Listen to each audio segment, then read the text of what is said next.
Yuk, Assalamualaikum warahmatullahi wabarakatuh. Waalaikumsalam. Alhamdulillah, wassalatu wassalamu ala anbiya'i wa mursalin, Sayyidina Muhammadin wa ala alihi wa ashabihi ajma'in. Malam ini kita lanjut untuk hadis Sahih Bukhari. Sekarang kita sampai ke hadis 1356. Untuk Bismillahirrahmanirrahim. Hadasa telah menceritakan kepada kami Sulaiman ibnu Harb. Hadasa telah menceritakan kepada kami Hamad dan huwa dia ibn Zaid dari Sabit dari Anas radhiyallahu anhu. Semoga meridhai Allah darinya. Qala berbicara dia, karena ternyata gulamun anak laki-laki Yahudiyun, orang Yahudi, yakhdimu membantu dia ya Nabi sallallahu alaihi wasallam. Pak maka marido sakit dia, Pak maka ata datang kepadanya Nabi sallallahu alaihi wasallam, yaudu menjenguk dia kepadanya. Pak maka ko ada duduk dia indah di sisi roksi kepala hiknya. Pak maka kola berbicara dialah kepada huknya, aslim, masuk Islamlah engkau. Pak maka nadhoro melihat dia ila kepada abi bapak hiknya. Wa dan huwa dia indah di sisi huknya. Pak maka kola berbicara dialah kepada huknya, atik taatlah engkau Abal Qasim kepada Abal Qasim. Abal Qasim itu nama panggilan untuk Nabi Muhammad sallallahu alaihi wasallam. Pak maka aslama, selamat dia, masuk Islam dia. Pak maka kharaja keluar Nabi sallallahu alaihi wasallam wa dan huwa dia yakulu berbicara dia, alhamdulillah segala puji li milik Allah alladzi yang angkoda telah menyelamatkan dia kepadanya min dari an-narin neraka. Jadi di hadis ini Nabi menjenguk salah seorang yang pembantunya lah bahasanya. Pembantunya. Apakah dia bekerja sementara atau apa, yang jelas dia pembantunya dan dia orang Yahudi. Jadi berdasarkan hadis ini orang di luar Islam tuh kalau untuk kota Madinah itu boleh masuknya. Boleh. Walaupun di zaman Umar ya, yang orang di luar Islam itu diusir itu kan karena Abu Lu'lu al-Majusi itu dia membunuh Umar. Maka setelah zaman Umar itu diusir, nggak boleh dipercaya. Tapi sebenarnya dari zaman Nabi pun orang di luar Islam atau orang Yahudi, gitu, seperti orang Yahudi atau Nasrani boleh. Kecuali di Mekah yang tidak boleh. Di Mekah juga di Masjidil Haram. Di luar Mekah boleh gitu. Di luar Mekah itu sudah boleh orang di luar Islam. Walaupun kalau sekarang sih masih ketat ya aturannya ya. Masih ketat, masih belum boleh. Tapi kayaknya ke depan itu kayaknya mau diperbolehkan itu loh sama Salman. Jadi di antara dua kota suci yang tidak boleh orang di luar Islam masuk itu ya sebenarnya hanya kota Mekah. Kota Madinah itu ya sebenarnya boleh kalau kita lihat dari hadis ini, karena orang Yahudi di zaman Nabi pun boleh, kemudian orang Majusi di zaman Umar bin Khattab juga boleh. Hadis ini juga menunjukkan bahwa kita itu boleh meminta bantuan atau bekerja sama dengan orang di luar Islam untuk urusan-urusan tertentu. Jadi kalau di dalam muamalah atau kehidupan tidak masalah kita bekerja dengan orang Yahudi atau orang di luar Islam sesuai dengan bidang keahliannya masing-masing. Jadi seperti Umar itu dia menggunakan Abu Lu'lu al-Majusi untuk karena dia sebagai pembuat besi. Jadi yang membuat senjata itu Abu Lu'lu al-Majusi. Kenapa? Karena dia orang yang paling ahli di bidangnya. Jadi memang bukan berarti kalau di dalam Islam tuh yang penting Islam enggak. Jadi sesuatu itu memang harus diserahkan kepada ahlinya. Kalau memang ahlinya dia di bidang itu misalnya kayak dokter nggak ada gitu. Ya kalaupun ada dokter di luar Islam yang memang lebih pintar ya nggak apa-apa. bukan berarti harus Islam terus dia nggak apa-apa. Nah, ketika pembantunya Nabi ini sakit, dia menjenguk dan hadis ini juga menunjukkan bahwa menjenguk orang di luar Islam yang sakit itu tidak apa-apa, diperbolehkan. Karena di dalam Islam itu berbuat baik itu bukan hanya kepada orang Islam sama orang Islam, kepada orang di luar Islam pun berbuat baik itu tidak masalah.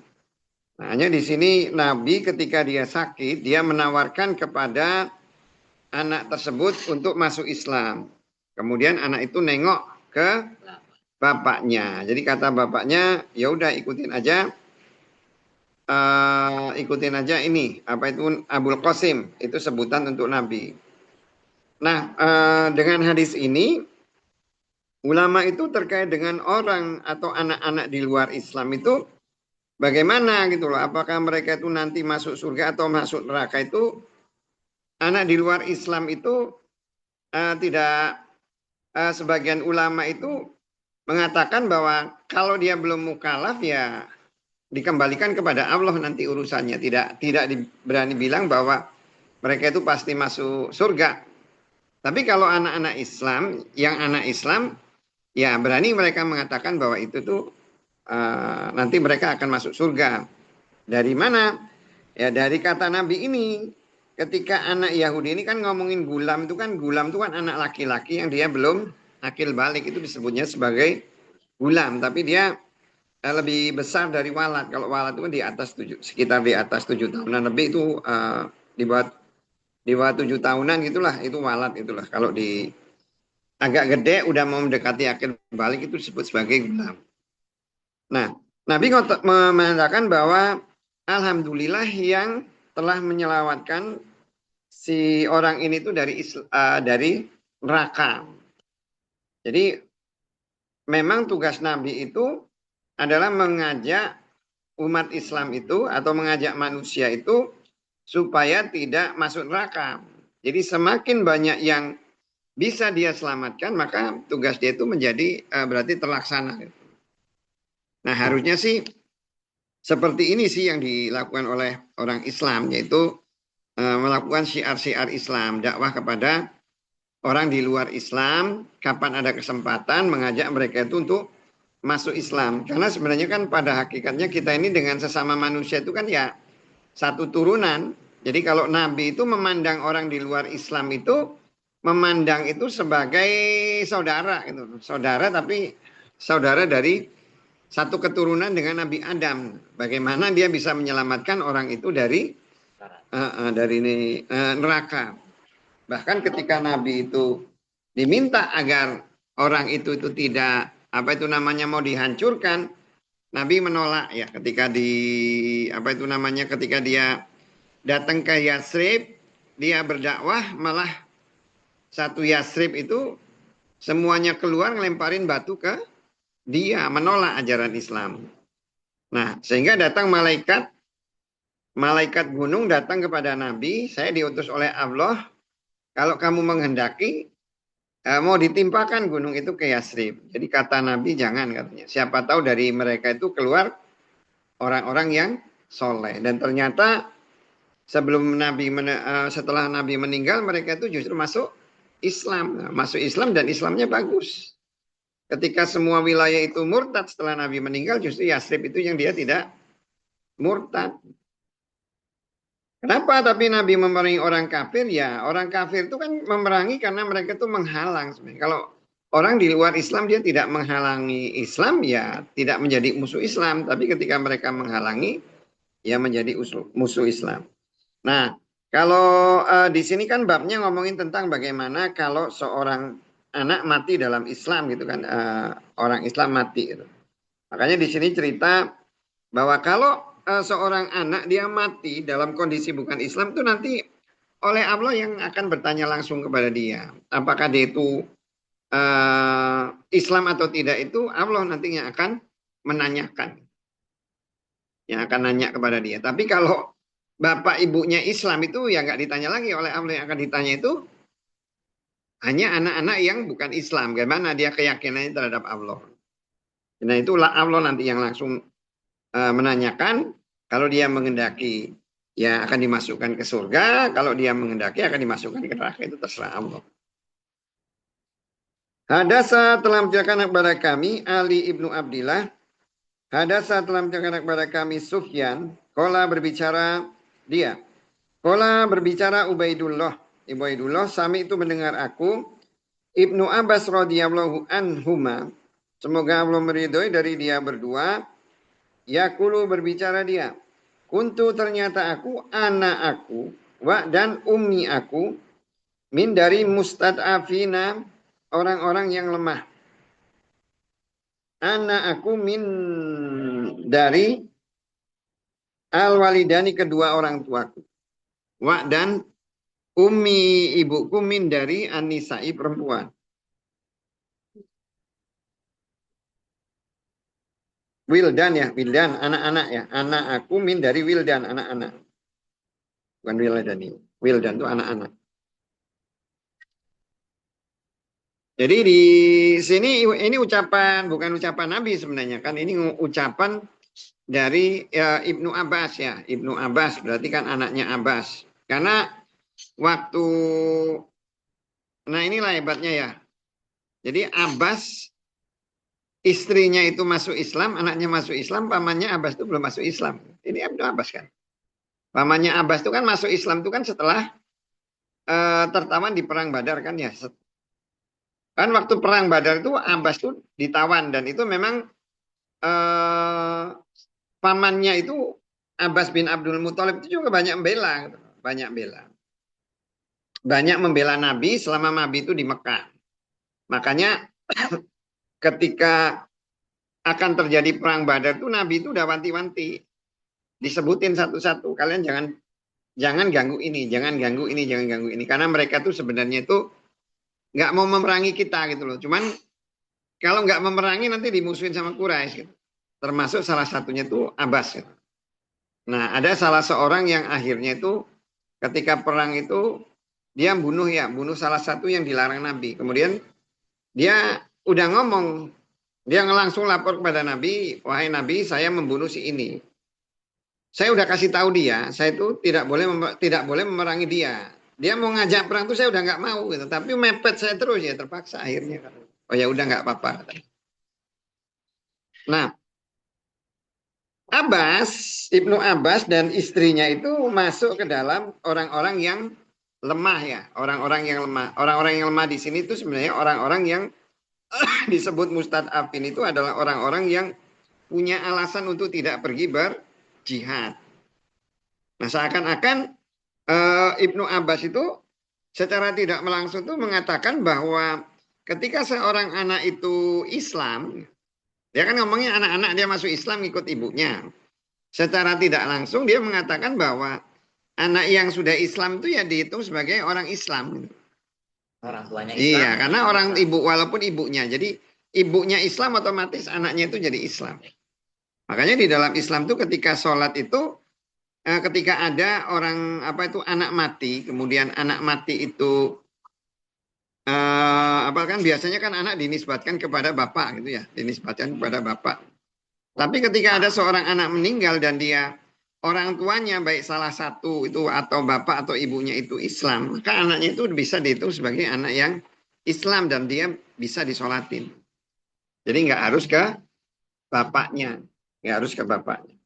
Tapi kalau nasab kan ikut bapak. Tapi kalau ninggal disolatin, kalau salah satu mau ibunya atau bapaknya Islam, dia dihitung sebagai anak Islam.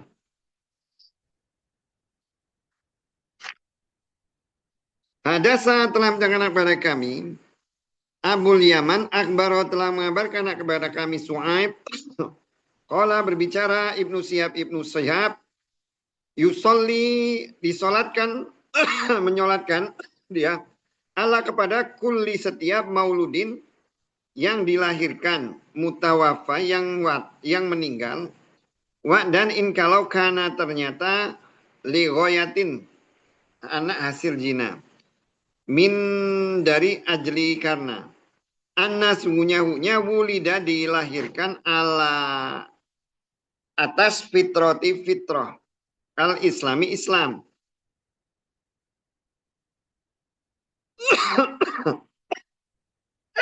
yadai mengaku abawa bapaknya al-Islam Islam atau salam abu bapaknya khosoh sendirian atau khusus bapaknya aja. Dan kalau karena ternyata umulu ibunya Allah kepada ghairi Islam ida apabila istahala lahir dia sorihon dengan nangis soli solat ala kepadanya dan la tidak yusoli disolatkan ala kepada man yang lam tidak yastahilu lahir min dari ajli karena anas punya huknya siktun keguguran. Pak maka innasunya Abu Hurairah radhiyallahu anhu semoga mulai darinya karena ternyata yuhadisu menceritakan dia kala berbicara Nabi sallallahu alaihi wasallam ma tidak min dari mauludin yang dilahirkan illa kecuali yuladu dilahirkan dia ala kepada fitrah. Pak maka abawa bapaknya yuhawidani membuatnya jadi Yahudi, membuat Yahudihi kepadanya atau Yunasironi membuat jadi Nasanihi kepadanya atau Yumajisani membuat jadi Majusihi kepadanya seperti mak yang tantaju melahirkan bahimatan binatang jam'an yang sempurna.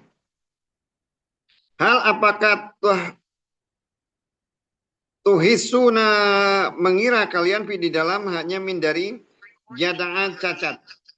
Suma terus yakulu berbicara Abu Hurairah radhiyallahu anhu fitrah Allah allati yang fatoro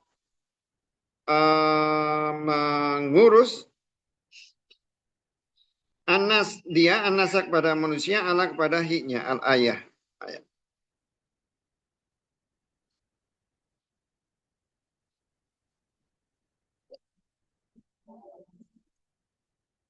Nah, Ibnu Syihab ini kan gurunya Imam Malik ya, Jadi gurunya Imam Malik itu mengatakan bahwa setiap anak itu yang dilahirkan itu dan dia posisi harus lahir dulu, kemudian dia meninggal, maka dia disolatkan, baik itu anak hasil zina ataupun bukan gitu.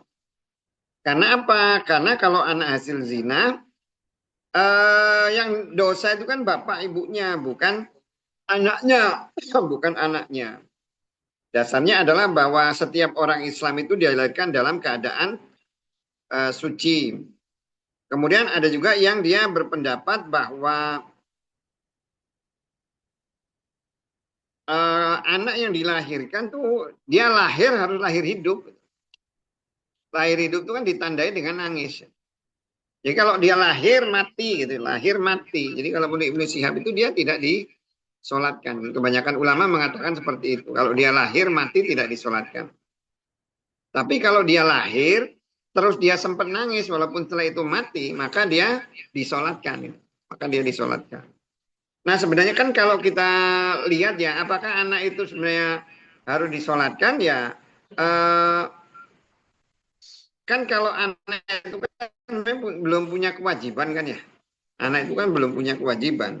Maka ada yang berpendapat juga jumhur bahwa setiap anak itu baik dia ngelahirin atau dilahirkan atau tidak dilahirkan, nangis atau tidak nangis, ya dia mengatakan bahwa dia disolatkan.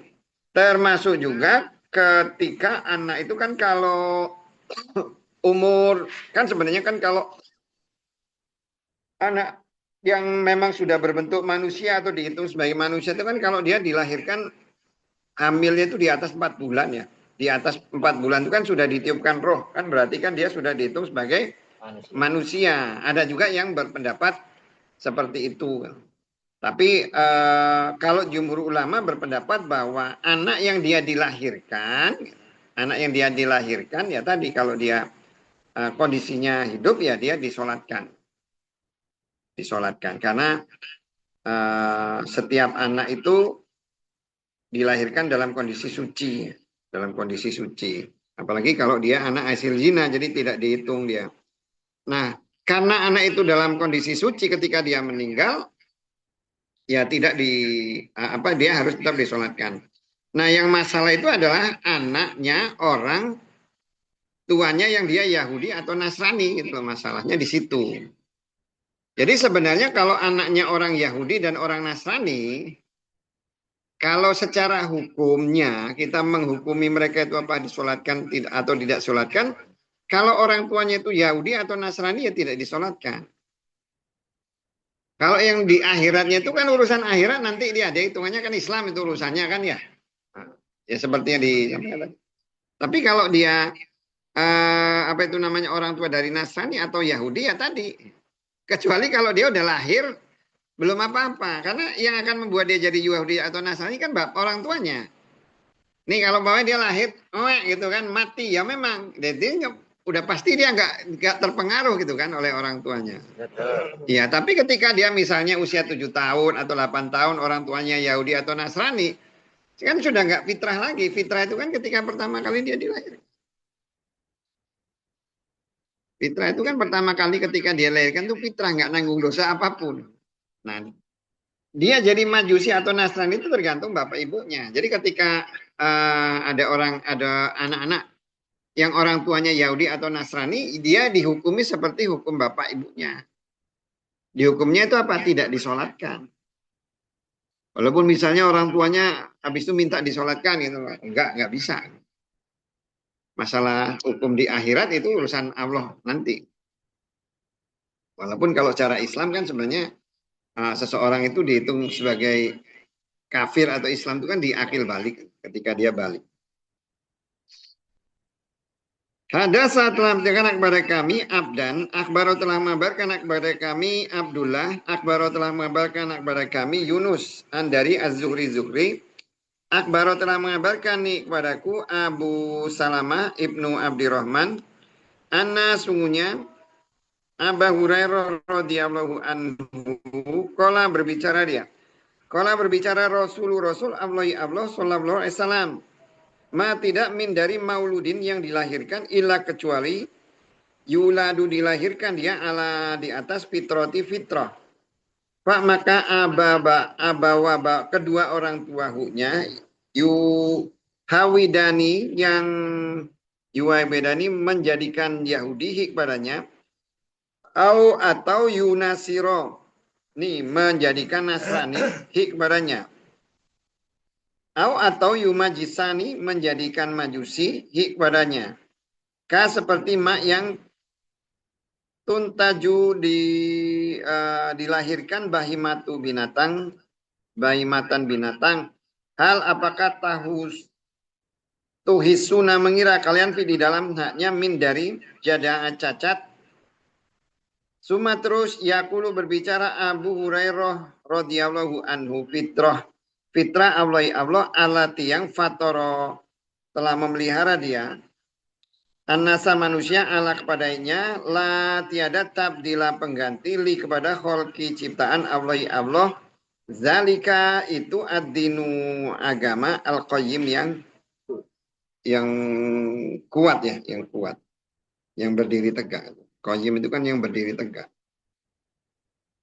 Jadi kalau menurut hadis, jadi anak-anak itu dilahirkan dalam keadaan fitrah seperti ketika Allah itu pertama kali menciptakan atau melahirkan binatang. Binatang itu secara umum tuh Allah itu mengatakan ketika melahirkan binatang kan binatang itu sempurna. Apakah kalian itu mengira bahwa dia itu ada cacatnya, ada salahnya? Nah kalau kita lihat ini kan pernyataan umum ya, pernyataan umum. Jadi jangan memandang bahwa ketika kita itu melihat ciptaan Allah, kalau kita lihat ciptaan Allah itu secara umum itu kan manusia itu kan banyak normalnya ketika lahir ya, dibanding cacatnya kan. Kita kan mengatakan cacat kan menurut kita kan ya. Kan ada orang itu kan misalnya jari tangan, ada orang jari tangannya 12 itu dilebut sebagai kelebihan apa cacat? Cacat. Ya, cacat kan. Kalau kurang, Cacat. Kalau kurang dari 10 cacat. ya kan harusnya kan kalau cacat itu kan kalau kurang. Kalau lebih kok cacat juga kan. Harusnya kelebihan. Ya harusnya kan lebih gitu kan. Tapi orang namanya ada cacat gitu kan ya. Ada apa matanya 3 atau telinganya nganu gitu. Nah sebenarnya bukan berarti Allah itu tidak bisa menciptakan itu sempurna. Segala sesuatu itu Allah itu ingin menunjukkan bahwa dia itu maha kuasa. Makanya oleh dia itu segala sesuatu itu ada sesuatu itu tidak ikut sunnahnya. Sebenarnya sunnah Allah itu manusia ataupun binatang itu dilahirkan itu dalam keadaan sempurna, sempurna badannya, suci semuanya. Ada cacat atau ada kelebihan atau kekurangan tadi, ya sebenarnya untuk sebagai ibrah kepada manusia bahwa Allah itu maha kuasa, bisa membuat orang itu memiliki kelebihan atau bisa juga membuat orang itu menjadi kekurangan. Sama seperti rezeki kan ya. Ada orang mati-matian cari rezeki dapatnya sedikit. Ada orang cuma sedikit usaha dapatnya banyak. Jadi bukan berarti kalau di hadis kan katanya manusia itu fitrah seperti fitrahnya binatang lahir sempurna tanpa. Tapi katanya itu pernyataan yang sifatnya umum. Sunatullah itu bahwa bayi atau manusia itu dilahirkan itu dalam kondisi sempurna. Nah, kembali kepada fitrah. Fitrah artinya seorang anak itu begitu lahir itu dia dalam keadaan suci. Suci, dia itu tidak terpengaruh apa-apa. Kayak kita lah, sebenarnya kalau manusia itu lahir itu nggak ada pengaruh orang tua atau apa, dia pasti akan mengesahkan Allah. Yang bikin kenapa sih anak itu jadi sirik atau apa itu ya karena ada yang ngajarin sebenarnya sih. Sebenarnya gitu. Anak nih dibiarin aja nggak ada orang tua. Dia dengan menggunakan ikal pikirannya, dengan karunia yang diberikan oleh Allah itu dia bisa mengenali bahwa pasti ada yang menciptakan dia. Dia datang ke muka bumi ini, dia melihat segala sesuatu. Makanya kan kalau kita bicara tentang keyakinan, manusia itu kan yakin kepada sesuatu itu kan karena 3 hal gitu ya. Yang pertama itu kan yakin kepada sesuatu itu karena melihat. Otomatis kalau melihat dia percaya yakin. Itu kunci pertama itu yakin itu karena melihat. Yang kedua itu karena ada tanda-tanda. Karena ada tanda-tanda seperti kalau kita lihat asap tanpa melihat itu kita juga bisa yakin bahwa pasti ada api kan, nggak mungkin nggak kan. Lihat asap pasti ada api. Ada apinya atau ada yang membakar gitu loh, makanya kita bisa ngelihat yakin ada asap. Yang ketiga itu ya karena ada berita, ada berita. Nah masalahnya kan kalau kayak keyakinan seperti Allah gitu ya, Allah itu kita tidak melihat kan, kita dapatnya itu kan dari berita atau dari tanda-tanda. Jadi kalau tingkatan yakin kepada Allah itu ya pasti kita itu yang pertama itu nggak akan dapat kecuali seperti yang kayak Nabi gitu ya, Nabi kan yang melihat Allah, ya mungkin dia dapat yang pertama, keyakinan yang pertama. Makanya kalau ingin menambah keyakinan ya kita itu ya tadi banyak mendengar kabar, kemudian banyak melihat tanda-tanda. Artinya kalau melihat tanda-tanda itu ya tadi baca Al-Quran, kemudian baca hadis, kemudian melihat tanda-tanda kauliyah atau kauniyah, maka akan timbul nih keyakinan bahwa Allah itu ada tanpa kita itu harus melihat, seperti kita yakinnya kepada hari kiamat, kemudian adanya kebangkitan ya setelah kematian, atau ada siksa kubur dan lain-lain, yaitu dari situ keyakinan. Nah kalau di awal-awal itu udah diisi dengan hal-hal yang tadi, yang ngerusak pikiran bahwa yang utama itu hanya segala sesuatu mengandalkan akal, kalau nggak bisa dilihat berarti tidak ada. Nah ini yang sebenarnya membuat anak itu jadi rusak kan di situ. Makanya ada fitrah tadi. Yang di fitrah itu di awal dia diberikan dasar-dasar tentang mengenal Allah dulu harusnya. Babu bab ida apabila kola berbicara al musyriku musyrik indah ketika al mauti mati la tiada ilah Tuhan ilah kecuali Allah Allah.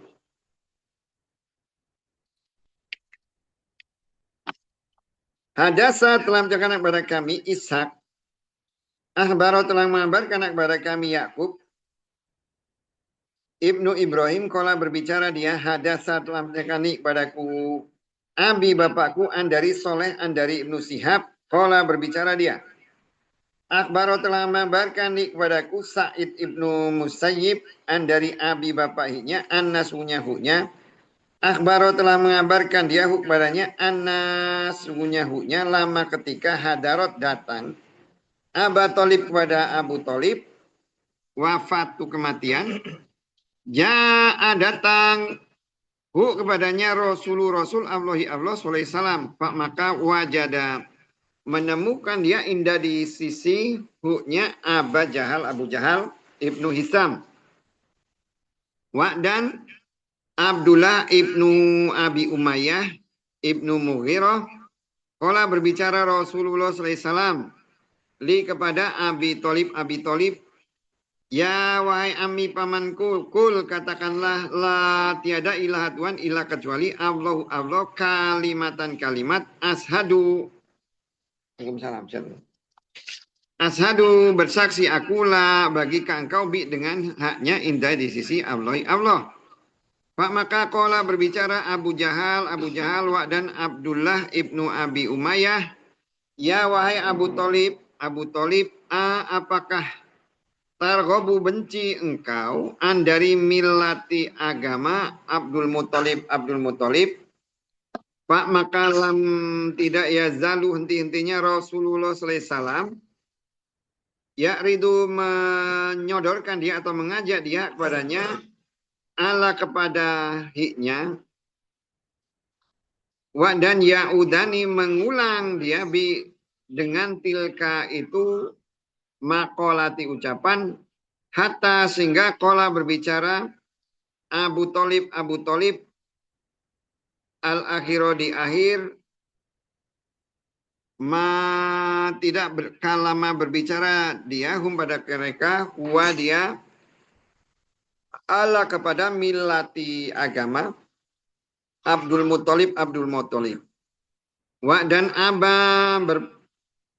menolak dia untuk yakula berbicara dia la tiada ilah Tuhan ilah kecuali Allah. Pak maka kola berbicara Rasulullah SAW ama adapun demi Allah la tentu astagfirona akan meminta ampun akulah kepada engkau yang lam tidak unha dilarang aku dari engkau. Pak maka angzala telah menurunkan Allah Ta'ala maha tinggi dia di dalamnya ma tidak karena ternyata li kepada nabi-nabi ya. Kan ayatnya itu kan ma makana li nabi ayyastaghfiro li ya tidak boleh lil musyrikin ya. Walau kana gitu kan itu saya lupa ayat.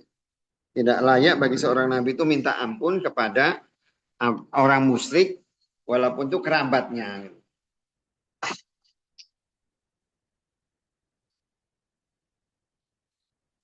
Babnya itu apabila berbicara orang musyrik ketika mau meninggal la ilaha illallah. Gimana hukumnya? Jadi hadis ini itu menceritakan ketika Abu Thalib mau meninggal. Abu Thalib mau meninggal itu datang Nabi menawarkan kepada Abu Thalib itu Islam. Nah, ketika Nabi itu menawarkan kepada Abu Thalib Islam, Abu Jahal, kemudian Abdullah Ibnu Abi Umayyah, Ibnu Mughirah, pokoknya pembesar Quraisy itu datang semua ke dia gitu. Datang karena mereka tahu nih khawatir. Kan setan juga kan gitu kan ya.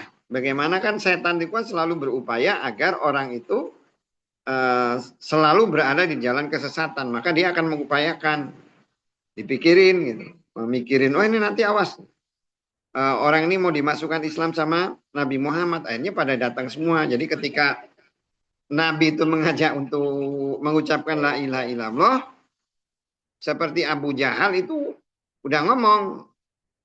Dia udah ngancam, pokoknya kalau kamu sampai masuk Islam, nanti kamu akan dijelek-jelekan oleh seluruh orang Arab. Seorang Quraisy pokoknya akan jelek-jelekkan kamu, bahwa kamu itu membenci agama kakeknya, gitu. Membenci agama kakeknya. Walaupun di Quran kan awalau kanu abaum layak kiluna sayan. Walaupun bapak-bapak mereka itu tidak mikir sedikit pun gitu, diomonginya di Quran seperti itu. Nah, bolak-balik Nabi akhirnya Abdul Muthalib tuh berpaling, dia tidak mau. Nah, yang jadi masalah itu apakah ketika seseorang itu mau meninggal kemudian dia mengucapkan la ilaha illallah, itu Islamnya itu diterima atau tidak? Nah, kalau menurut ulama itu ketika orang mau meninggal kemudian dia mengucapkan la ilaha illallah itu, walaupun di hadisnya itu omongannya seperti ini, kalau menurut ulama itu orang yang mau meninggal itu tidak diterima Islamnya. Kalau orang mau meninggal.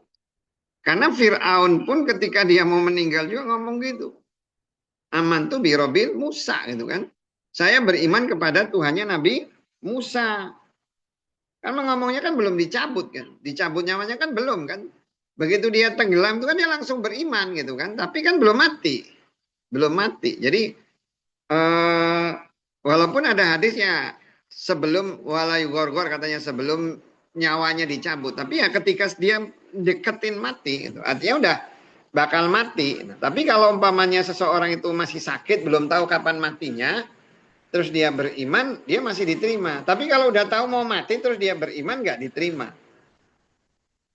Mau dia yang diterima itu kalau dia memang sebelumnya itu beriman. Karena setiap orang itu kalau dia mati, pasti akan, iya, pasti dia akan beriman. Nggak mungkin nggak akan beriman. Jadi itu menurut ulama itu kalau orang dia orang musyrik baru mau masuk Islam pas dia mau mati, ya dia tidak akan diterima. Makanya di sini Nabi itu ngomong gitu loh, di hadis itu ngomong. Nah, katakanlah la ilaha illallah nanti katanya saya akan menjadi saksi, maksudnya akan bela kalau kamu itu Islam gitu. Tapi Nabi nggak ngomong. Kan Nabi itu kan sebenarnya kepada setiap orang Islam kan tidak menjadi saksi kan. Nggak ngomong ini Islam nih, Umar itu Islam, ini enggak kan. Tapi kenapa ketika pamannya itu Islam dia ngomongin ini, maksudnya kan mau bela ini loh Islam gitu loh. Jadi ulama itu justru dengan hadis ini justru meragukan, seakan-akan Nabi ragu boleh nggak kalau orang yang masuk Islam terakhir itu diterima nggak. Makanya Nabi harus sampai dia harus menyaksi, sampai Nabi itu harus menjadi saksi. Karena dia Nabi sendiri ragu itu imannya itu diterima atau tidak. Itu menurut ulama itu seperti itu. Jadi kalau orang musyrik baru mau meninggal, baru mau beriman, nggak diterima amalnya. Nah di ujung juga Nabi ngomong, saya akan meminta ampun kepada dia, kecuali kalau selagi saya tidak dilarang ya. Selagi saya tidak dilarang meminta ampun bagi orang musyrik. Karena itu Nabi juga yakin sebenarnya bahwa orang di luar Islam itu ya tidak boleh dimintakan ampun. Walaupun ujungnya itu belum turun ayat ya. Selanjutnya kan baru turun ayat. Tidak layak bagi Nabi untuk meminta ampun bagi orang musyrik walaupun ternyata dia kerabat Nabi. Nah, dikaitkan dengan hadis Usamah. Jadi Usamah itu kan anaknya Zaid ya. Anaknya Zaid itu kan ketika dia pergi perang gitu ya, pergi perang. Kemudian ada tiba-tiba orang yang mau dibunuh, dia mengucapkan Islam. Masuk Islam. Mau dibunuh nih. Perang kalah mau masuk Islam. Nah, oleh Usamah itu tetap aja dia dibunuh gitu. Karena dia nggak yakin apakah Islamnya itu diterima atau tidak. Nah, oleh Nabi dia ngomong ini Nabi ketika dia ada sahabat yang ngomong, wahai Usamah katanya, kenapa gitu? Kenapa kok kamu itu membunuh orang yang mengucapkan la ilaha illallah? Ini orang kafir, perang, waktu mau dibunuh masuk Islam. Tetap dibunuh sama Usama kan. Sehingga ada sahabat lapor ke Nabi, ini Usama, ada musuh tiba-tiba masuk Islam, kok apa itu namanya dibunuh oleh Usama. Jadi Nabi memanggil Usama. Kata Usama, wahai Nabi, dia itu masuk Islam itu karena takut. Karena takut aja mau mati. Sebenarnya dia nggak mau Islam. Kata Nabi, emang kamu tahu apa yang di hatinya? Itu diulang sampai 3 kali. Tapi ulama mengatakan dengan hadis itu harusnya kalau memang dia diterima sebagai orang Islam, Usama itu kena kisos gitu loh. Karena dia membunuh orang Islam kan, dia mengucapkan Islam. Terlepas dari hati kan urusannya, tapi masalahnya adalah tadi ketika orang mau mati terus dia masuk Islam itu, ya tadi meragukan apakah Islamnya itu diterima atau tidak. Itu saya jelas di Qurannya itu bahwa Fir'aun itu sebelum dia meninggal dia ngomong aman tuh birobil Musa wa Harun. Saya beriman kepada Tuhannya Nabi Musa dan Nabi Harun. Itu udah jelas gitu ngomongnya. Omongnya Nabi apa itu Fir'aun itu seperti itu sebelum meninggal. Aman tuh birobil Musa wa Harun. Saya beriman kepada Tuhannya Nabi Musa dan Harun. Tapi kenyataannya kan tidak diterima kan. Tidak diterima tobatnya. Karena sudah mendekati maut gitu. Tapi kalau dia lagi sakit gitu ya, misalnya nih ada kita jenguk orang sakit setelah sakit ya kita tunjuk minta supaya dia masuk Islam, kemudian dia ya udah tahu sih bakal mati gitu, tapi dia memang nggak mau mati gitu, nggak mau mati. Mungkin matinya apa itu namanya ditawarin Islam siang gitu loh. Oh kalau kondisinya parah gini bakal mati. Siang dia masuk Islam, sore mati. Ya diterima. Tapi kalau memang pas mau mati benar, udah deketin benar, ya itu nggak diterima. Kalau menurut ulama nggak diterima orang ini. Bab al-jari di pelepah kurma ala di atas kubri kuburan. Dan Auso mewasiatkan Buraidah al-Aslami untuk yuja'al dijadikan di dalam kubri kubur hitnya jarid dan pelepah kurma.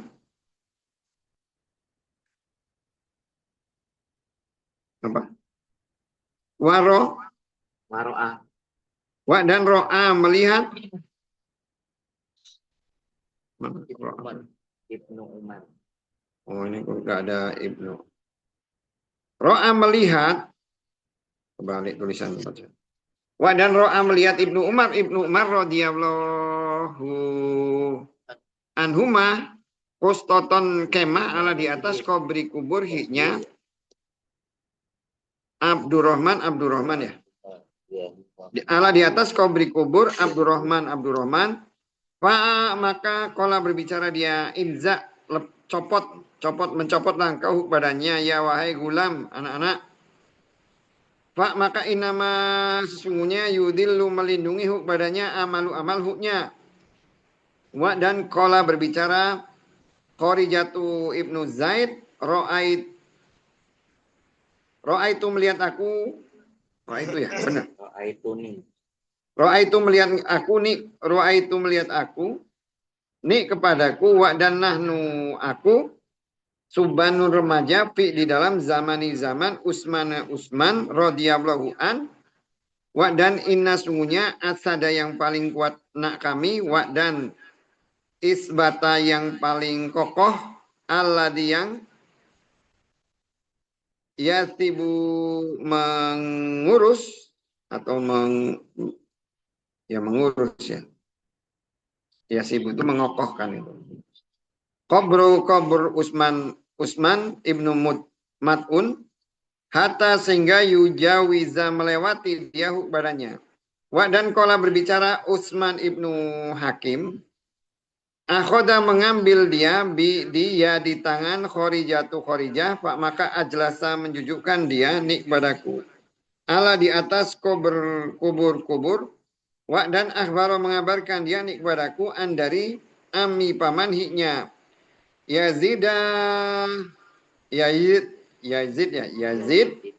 ibnu Sabit Qala berbicara dia, innama sesungguhnya kuriha tidak dibenci. Zalika itu li kepada man yang ahdasa membuat sesuatu yang baru ala kepada hiknya. Wa dan qala berbicara nafi karena ternyata Ibnu Umar radhiyallahu anhuma semoga meridhoi dari dia berdua yajli duduk dia ala di atas kubur. Hadisnya ini tentang meletakkan pelepah kurma. Kita lihat hadisnya dulu. Hadasa telah menceritakan kepada kami Abu Muawiyah an dari A'mas, an dari Mujahid, an dari Tawus, an dari Ibnu Abbas radhiyallahu anhuma. An dari Nabi sallallahu alaihi wasallam. Ana sungnya maro lewat dia bi pada kubroin, dua kubur.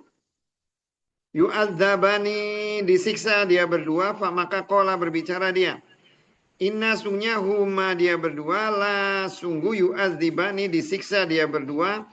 Wa dan ma tidak yu'adzibani disiksa dia berdua fi di dalam kabirin sesuatu yang besar.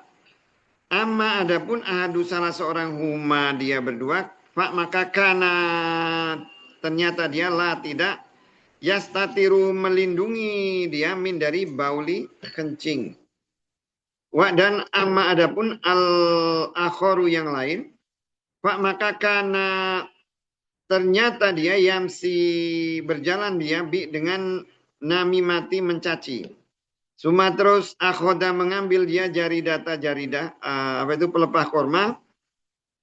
Jaridah itu pelepah rotbatan korma.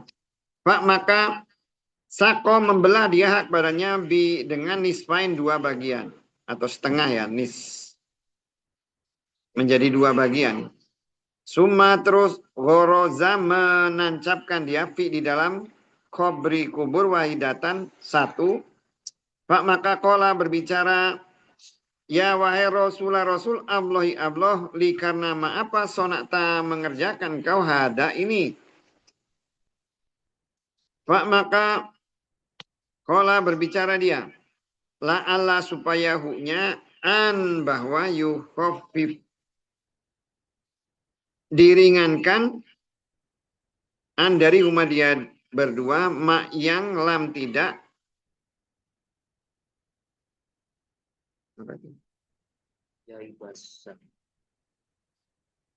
yai basah kering dia berdua kering.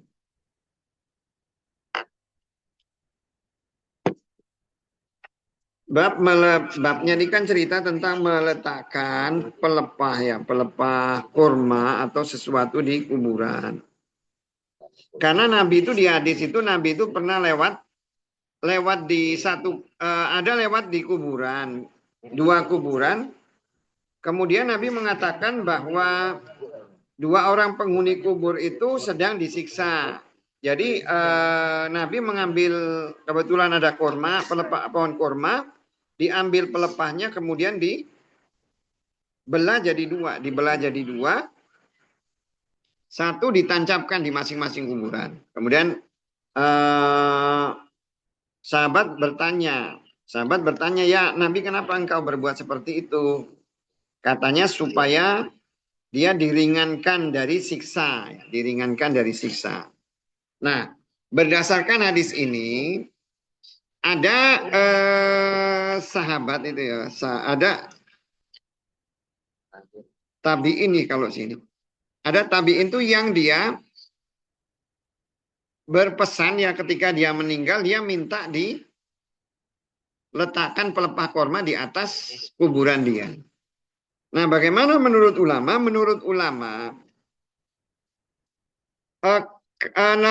Nabi itu kan masalahnya kan saat lewat kuburan itu, dia diberitahu oleh Allah bahwa, dia diberitahu oleh Allah bahwa penghuni kubur itu sedang disiksa. Makanya diletakkan pelepah kurma. Tapi apakah pelepah kurma itu bisa menolong seseorang dari siksa? Ya enggak. Jadi apakah perlu diletakkan? Masalahnya kan kita nggak tahu kalau di dalam kuburan tuh orang itu disiksa atau tidak gitu. Seakan-akan kan kalau umpamanya nih ada kuburan terus kita letakkan pelapa korma, seakan-akan kita yakin bahwa orang itu disiksa kan ya. Kalau Nabi kan dikasih tahu kalau orang itu sudah disiksa. Iya. Tebus. Iya. Kemudian Nabi kan ketika dia meletakkan itu, meletakkan pelepah korma itu ya bukan karena pelepah kormanya yang membuat diringankan kan, tapi permintaan Nabi kepada Allah karena saking sayangnya gitu ya.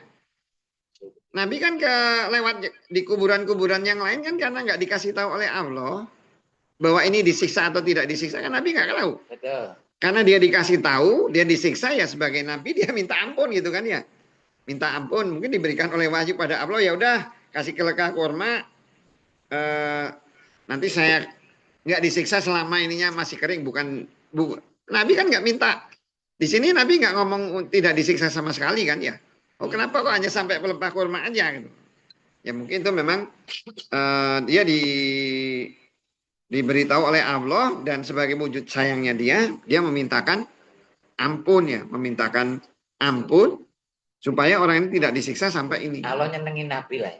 Apanya? Ya, karena Nabi diperlihatkan. Karena tujuan dari Nabi itu kan ingin memberikan pelajaran gitu. Pelajaran Nabi itu bukan dia meletakkan pelepah korma. Dia ingin menunjukkan bahwa ini kenapa seseorang ini dia disiksa. Disiksanya itu karena orang itu ketika kencing dia tidak melindungi dirinya. Jadi bahasa di sini bukan sekedar cebok gitu. Tapi tidak melindungi diri. Melindungi diri itu artinya ya menjaga supaya dia itu tidak najis, kena najis. Nah, disebutkan di sini la yastatiru min baulihi ya. Dia tidak melindungi dari kencingnya. Sehingga ulama berpendapat bahwa semua air kencing itu najis. Tapi sebenarnya karena dia ada bauli, kalau di hadis ini kan yastatiruna min baul ya. Min baul apa bauli? Bauli. Ya min bauli. Kalau di hadis lain itu nanti ada min baulihi, ya, ada hi-nya dari air kencingnya. Kalau di sini kan min bauli, baul aja. Tapi di hadis lain itu nanti ada min baulihi, ada hi-nya. Jadi kalau dengan baulihi, ucapan baulihi itu ulama menyimpulkan bahwa semua kencing manusia itu najis. Kalau dia terkena itu dia najis. Kecuali kalau yang anak-anak. Karena ada hadis untuk pengecualian. Maka kita tuh ya harus hati-hati. Gimana kalau kencing binatang? Kencing binatang itu tidak dibilang najis. Kenapa? Buktinya ketika para sahabat itu pergi ke Mekah, kemudian mereka itu sakit, oleh Nabi disuruh minum kencingnya unta kan ya. Kencing unta berarti kan menunjukkan bahwa kencing unta itu bukan sesuatu yang najis ya. Kencing binatang itu bukan sesuatu yang najis. Kecuali ada hadis yang menyebutkan bahwa kencing binatang itu najis. Kalau kucing gimana? Bau ya kucing ya? Bau banget. Ya bau banget. Ya terserah situ kan. Pokoknya diomong aja kencingnya yang najis, kencingnya itu. Kalau kita mau nganggap ya nggak apa-apa karena baunya kan gitu, karena baunya. Nggak tahu saya kalau kencing kurma itu apa bau atau enggak ya. Tapi kayaknya kalau kencing tetap bau lah ya. Bau, Ustaz. Ya tetap bau lah. Tapi itu nggak disebut sebagai sesuatu yang najis ya. Termasuk orang kan ketika ada utusan dia sholatnya juga disuruh ditinggal di kandang kambing juga ya. Kan ada ya, ketika datang orang dari luar Madinah menginap, dia disuruh tinggal di bekas kandang kambing ya. Kandang kambing kan berarti kan nggak najis kan, nggak najis. Jadi yang najis itu adalah kencingnya manusia. Nah, oleh karena itu sebenarnya kita itu ya harus menjaga diri ketika kita kencing, jangan sampai kita itu terkena air kencing. Gimana kalau umpamanya kita sudah menjaga, terus kita itu kena, nggak apa-apa kalau yang seperti itu. Yang nggak boleh itu gini, kita ini sengaja gitu kan, kalau ada upaya menjaga itu kan ketika kencing, itu misalnya kita kencing berdiri ya, kita angkat kan kakinya gitu ya. Kita angkat ke kakinya. Atau ketika kita tahu bahwa kita itu ada najis, kita ganti gitu. Itu yang disebut dengan menjaga, supaya nggak kena. Tapi kalau udah tahu ada kencing, terus kita terus saja ya itu akan disiksa oleh Allah. Disiksanya itu apa? Ya karena sholatnya jadi nggak diterima. Nah di dalam hadis lain itu dikatakan bahwa wama yu'adzabi fi wama yu'adzibani fi kabir. Bala katanya. Orang itu tidak disiksa dan tidaklah disiksa dia berdua itu karena sesuatu yang besar.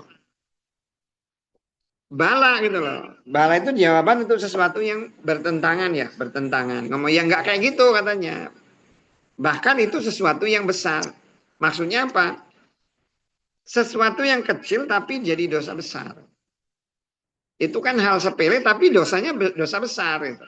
Jadi kalau orang itu kencing kemudian tidak menjaga dari najis, itu sesuatu yang kecil tapi dosa besar. Sampai dibawa ke kuburan. Iya, sampai disiksa di kuburan gara-gara itu kan ya. Dosa besarnya kena nyepak tubuh apa kena pakaian? Kenapa? Kena tubuh apa kena pakaian? Ya najisnya itu nempel. Najis. Ya nempelnya maksudnya kena di kaki apa kena di celananya apa? Di sini bahasanya ya semuanya lah berarti. Dia menjaga kok ya. Menjaga itu kan maksudnya kan menjaga diri kita supaya tidak kena najis, juga menjaga orang supaya tidak kena najis. Ya kayak umpamanya nih kita kencing di jalan tempat orang lewat itu ya, tempat orang lewat. Kitanya nggak kena najis, orang kena najis juga. Lah iya. Makanya bahasanya di sini kan yastatiru. Yastatiru itu menjaga, bukan hanya sekedar apa itu namanya? Ini apa itu namanya? Mencuci ya. Kalau mencuci kan seakan-akan kita cuma cebok aja kan. Kencing nempel ke tembok, ada orang geser-geser ke tembok. Ya iya. Dosa juga, iya, kan? ikut dosa kita karena kita menyebabkan orang itu jadi kena najis. Kemudian dosa yang kedua itu orang yang kerjanya itu menjelek-jelekkan orang lain ya. Namimah, menceritakan kejelekan sesuatu yang memang ada pada orang itu gitu. Menjelekkan yang sesuatu yang ada pada orang itu. Jadi menjelekkan orang lain itu yang juga masuk. Dan itu yamsi itu seakan-akan sesuatu yang sering dilakukan. Pekerjaannya memang itu gitu. Jadi kalau kayak wartawan itu ya. Wartawan. Ada kan ya sekarang kan YouTuber yang kerjanya itu nyari salah orang terus kan ya. Dikit-dikit Ustadz dicari ini salahnya kayak siapa itu namanya? Rocky Gerung, Ustaz. Iyalah kerjanya itu ya banyak sih yang YouTuber itu kerjanya. Kalau Rocky Gerung kan orang Kristen nggak usah dibilang lagi lah. Tapi kalau kayak ada kan orang Islam yang nyari salahnya orang terus gitu loh. Ada apa itu yang banyak itu saya lihat itu yang siapa aja nggak jelekin ini gitu. Menurut persepsi dia gitu. Ya hati-hati aja lah ya. Kenapa? Kan salah satu doa kita la taj'alna ghillan lil ladzina amanu. Jangan sampai saya tuh punya unek-unek kepada orang yang beriman gitu. Maksudnya kita ini kan nggak tahu orang itu, siapa tahu orang itu benar, apalagi kalau dia menjelekkan hanya karena pendapat agama itu ya mungkin menurut dia salah, tapi kan kita nggak tahu ya. Kecuali sesuatu yang udah pasti salah ya, sudah sesuatu yang pasti salah. Kayak misalnya nih kayak Wahabi kan banyak dijelekkan, tapi ya kalau dilihat sih ya Wahabi itu ya banyak benarnya sih. Karena mereka itu tapi kan dijelek-jelekkan kan, ya hati-hati yang seperti itu. Kalau Wahabi itu banyak benarnya dibanding banyak salahnya. Hanya mereka kadang memang keras. Nggak ada toleran ya, nggak ada toleran ya. Ya benar. Jadi dalam Islam itu kan belajar dari Islam itu kan ada kita itu bisa belajar dari Ali, bisa belajar dari Umar, bisa belajar dari Utsman ya, Abu Bakar. Itu yang bikin Ali. Kenapa kalau umpamanya Muawiyah itu sampai perang dengan Ali? Karena Ali itu sebagai pemimpin itu ya banyak pertimbangan. Kalau Muawiyah enggak. Ali itu pemimpin. Orang jelas terlibat pembunuhan Utsman. Kenapa kok enggak dibunuh? Enggak dikisos? Bener nggak? Muawiyah.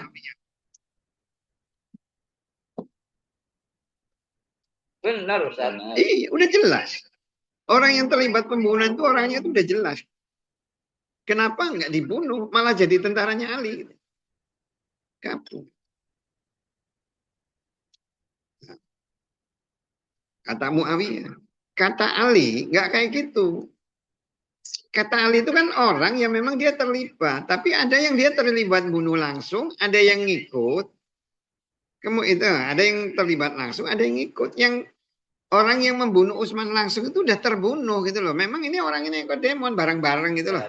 Nah. Terus yang kedua, mereka kan ini nyampur dengan tentara saya. Saya itu kalau umpamanya mau saya pisahin mereka nggak bisa, malah mereka nanti perang sendiri bunuhin orang Madinah. Bener kali. Jadi Ali bisa dia nggak tegas dia karena itu. Jadi memang susah gitu loh.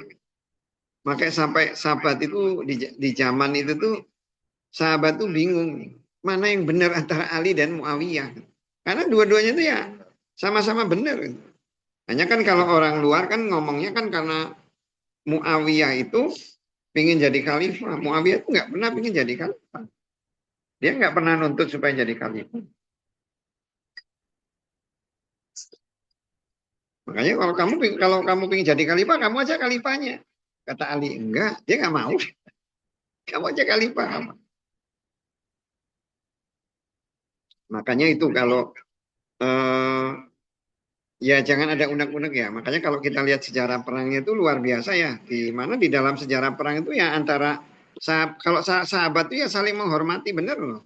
Saling muji, saling anu. Dan mereka itu sedih gitu loh, sedih. Perangnya itu isinya itu banyak nangis. Ali itu menghabiskan selama masa kekhalifahan itu nangis. Cuma nangis aja sampai Hasan itu marahin Ali. Ngapain sih kamu mau jadi khalifah? Kamu ngapain jadi khalifah? Bikin kamu susah aja katanya. Ya, kata Ali, kamu nggak mikir katanya. Kalau saya nggak jadi khalifah itu semua sahabat dibunuh terus agama tinggal apa kata. Ya itu jadi memang.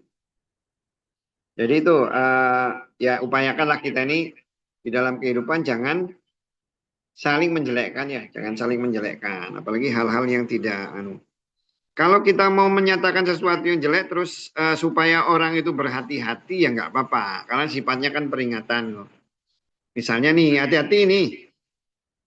Kalau Akbar minjem jangan dipinjemin. Karena kalau Akbar minjem itu sering nggak mulangin. Nggak apa-apa yang seperti itu.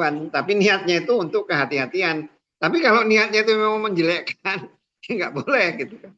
Contohnya seperti itu. Karena itu salah satu penyebab orang itu disiksa di kubur. Jadi hati-hati penyebab orang disiksa di kubur.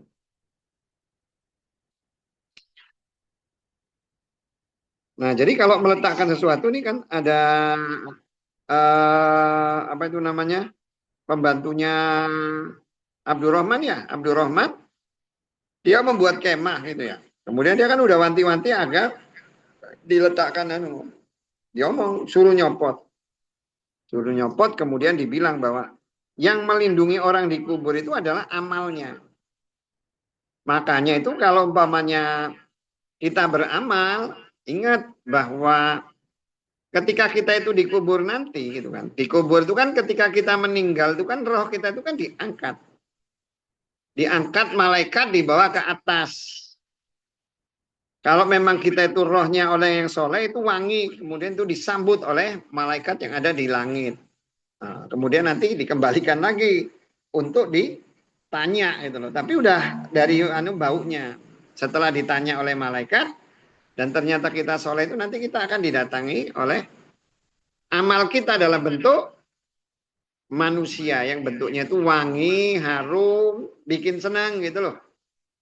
Jadi temenin itu sampai hari kiamat, sampai kita itu nggak merasakan.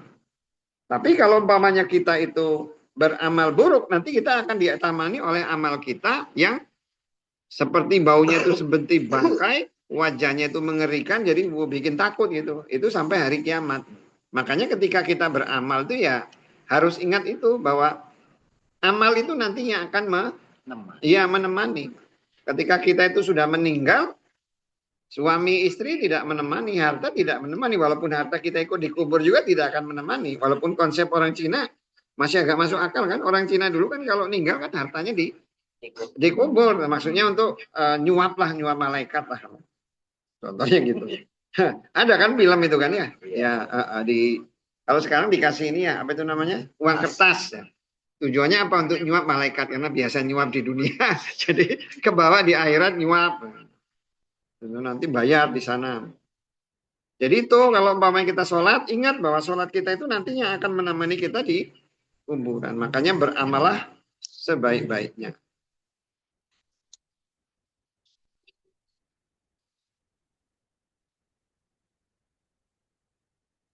Kemudian terkait dengan duduk di atas kuburan, ya, duduk di atas kuburan. Di sini di hadis ini dikatakan bahwa Ibnu Umar dia duduk di atas kubur, tapi Nabi sendiri dia melarang sebenarnya duduk di atas kuburannya. Makanya sebagian ulama berdasarkan hadis ini ada yang mengatakan bahwa larangan Nabi itu kan berarti haram mutlak. Tapi kenapa kok Ibnu Umar itu duduk gitu? Duduk. Apakah Ibnu Umar itu kan orang yang selalu mengikuti Nabi. Apapun yang dilakukan dia kan dasarnya pasti hadis. Tapi masalahnya ada hadis yang melarang untuk duduk di atas kuburan. Sehingga karena ini yang dilakukan oleh Ibnu Umar itu termasuk hadis mauquf ya yang dinisbatkan kepada sahabat, maka secara otomatis dia ketika ada hadis yang Nabi melarang berarti tidak boleh duduk-duduk di atas kuburan. Tidak boleh duduk di atas kuburan. Karena Nabi begitu dia berdiri, selesai ngubur dia berdiri aja, dia tidak duduk. Babun bab mau ya.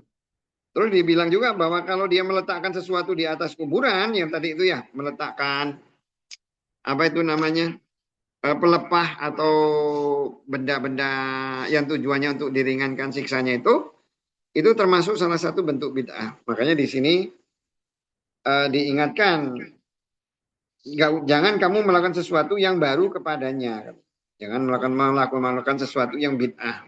Karena tidak ada sahabat pun yang melakukan seperti itu. Jadi jangan ketika kita baca hadis ini terus, oh udah diletakkan aja pelepah apa itu supaya diringankan siksanya. Pertama, seakan-akan kita tahu bahwa dia disiksa. Kedua ya sahabat tidak ada yang melakukan itu. Dan Nabi hanya melakukan itu ketika dia lewat kuburan, banyak dia mengunjungi kuburan. Tapi dia hanya meletakkan apa itu namanya pelepah kurma itu hanya di 2 kuburan itu. Selain itu Nabi tidak pernah meletakkan. Karena memang Nabi tidak diberitahu apakah di kuburan itu penghuni itu disiksa atau tidak. Babun bab mau idoti peringatan al-muhadisi. Orang yang berbicara indah di sisi al-qabri kubur. Wa dan ku'udi berdiri ashabi sahabatnya haula di sekeliling huknya. Duduk. Hah? Oh iya, duduk. Duduk ashabi sahabatnya haula di sekeliling huknya. Yakhrujuna keluar mereka min dari ajdasi kuburan. Al-adasu al-ahdas itu kubur maksudnya. Bu sirat al-kuburu bu sirat dibongkar. Bu sirat itu asal katanya dari usirat baksar. Baksartu ya, baksartu. Atau dihancurkan haudi kemahku. Atau ja'al tu menjadikan aku asfala. Baksartu itu bisa juga diartikan ja'al tu menjadikan aku asfala yang paling atas huknya, a'la. Yang asfala itu yang paling bawah huknya, a'la di atas, maksudnya dibalik. Ibu sirat itu juga bisa diartikan tuh dibalik juga bisa diartikan. Al-infadu itu isra'u, cepat-cepat. Wa dan qara'a membaca al-a'masu. A'mas ila kepada nasbi berhala, ila kepada sayin sesuatu. Nasbi itu nasbi itu bisa yang ditancapkan ya, atau yang disusun di depan itu. Ila kepada sayin sesuatu mansub yang ditancapkan di depan. Yastabikuna berlomba-lomba mereka ila kepada hiknya wa dan an-nusbu berhala wahidun satu. Wa dan an-nasbu, nasbu itu masdar asal kata yaumu pada hari al-khuruji keluar min dari al-kuburi kubur. Yansiluna itu artinya yakhrujuna keluar mereka. Hadasa telah menceritakan kepada kami Usman kola berbicara dia. Hadasa telah menceritakan kepadaku Jarir an dari Mansur an dari Sa'ad ibnu Ubadah an dari Abi Abdurrahman an dari Ali radhiyallahu anhu kola berbicara dia. Kuna ternyata kami pada jenazah di baki-baki. Al-Gorkot di Gorkot. Pak maka datang kepada kami Nabi SAW. Pak maka kok ada berdiri duduk dia. Wa dan koatna berduduk kami haula di sekeliling huknya. Wa dan ma'a beserta huknya. Mikdar. Miksoroh. Tongkat kecil. Tongkat kecil. Pak maka nakasa menggaris dia. Pak maka ja'ala menjadikan dia yang kutu menggaris dia dengan soroti penggaris tongkat hiknya. Suma terus kola berbicara dia tidak min dari kum kalian min dari ahadin seseorang tidak min dari nafsin diri man pusatin yang bernafas illa kecuali kutiba telah ditetapkan maka nu tempat haknya min dari al janati surga wa dan anarin neraka. Wa dan in kalola tidak kot sungguh kutiba telah ditetapkan syakia kesusahan atau saidah kesenangan atau kebahagiaan. Pak maka kola berbicara rojulun laki-laki ya wahai Rasul Allah, apakah Pak Makala tidak natakilu berserah diri kami ala kepada kitabi ketentuan kami. Wa dan nada'u meninggalkan kami al-amala amal. Pak maka barang siapa karena ternyata min dari kami, min dari ahli golongan atau pemilik asy'adati kesenangan atau kebahagiaan. Pak maka yasiru berjalan dia ila kepada amal ahli golongan sya'adati yang bahagia. Wa dan amma adapun man yang kana ternyata min dari min dari ahli golongan asaqawati yang susah atau sengsara.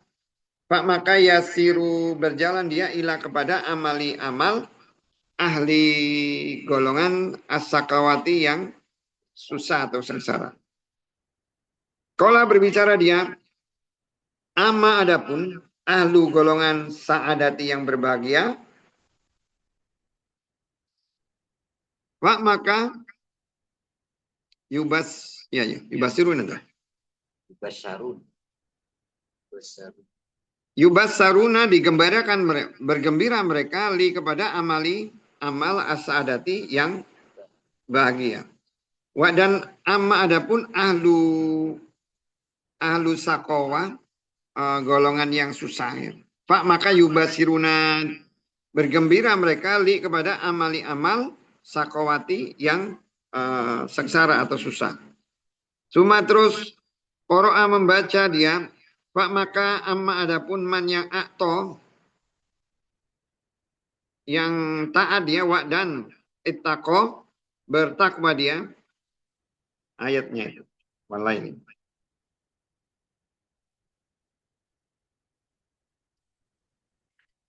Nabi ini memberikan ini ya, ketika ada orang meninggal ya, ada orang meninggal, kemudian dia ke kuburan Baki, lagi berkunjung ke Baki. Nabi itu mengingatkan ya kepada sahabat itu, memberikan peringatan. Dia mengingatkan, menyampaikan ini. Sambil duduk itu dia ngambil tongkat kecil ya, mungkin apa itu, kayu kecil lah. Kemudian dia menyatakan, menuliskan bahwa setiap orang itu sebenarnya itu tempatnya itu sudah ditentukan, apakah di surga atau di neraka itu sudah ditentukan. Termasuk apakah dia akan bahagia atau sengsara itu sudah ditentukan. Makanya salah satu di dalam Islam itu iman itu kan iman kepada qada dan qadar. Nah, sahabat itu nanya ya, karena ada masalah ini ya, masalah qada dan qadar. Itu membuat ada golongan Islam itu menjadi terpecah ya. Terpecah itu artinya bahwa orang itu, ada golongan yang berpendapat bahwa sebenarnya ketentuan Allah itu ya nggak pasti berlaku kepada manusia, nggak ditetapkan. Yang ulama sepakat bahwa apa yang disampaikan bahwa golongan seperti itu tuh ya yang mengatakan bahwa yang menentukan orang itu mau masuk surga atau manusia ya manusia sendiri. Itu ulama berpendapat bahwa itu salah. Kemudian orang yang memang mau usaha apapun nggak ada gunanya, itu juga salah juga. Yang sedang itu ya di pertengahan aja. Masalahnya apa? Masalahnya kan namanya takdir. Takdir itu kan kita nggak tahu kan ya. Permasalahan kita kan nggak tahu. Yang tahu kan Allah. Takdir kan yang tahu Allah. Dan kita baru tahu takdir itu kan kalau udah terjadi. Masa kalau umpamanya Allah tidak tahu apa yang akan kita lakukan, enggak? Malah lebih lucu juga kan? Kan yang pertama tadi kan bahwa manusia itu berusaha, masih belum jelas tuh nasibnya seperti apa, tergantung usahanya. Itu kan juga bertentangan dengan keimanan kepada qada dan qadar. Allah itu udah tahu. Hari ini kamu mau apa itu udah tahu semuanya. Ada itu yang tahu kan Allah. Kamu belum kerjakan, kita belum kerjakan aja, Allah sudah tahu. Masalahnya kan kalau kita kan belum tahu masalahnya.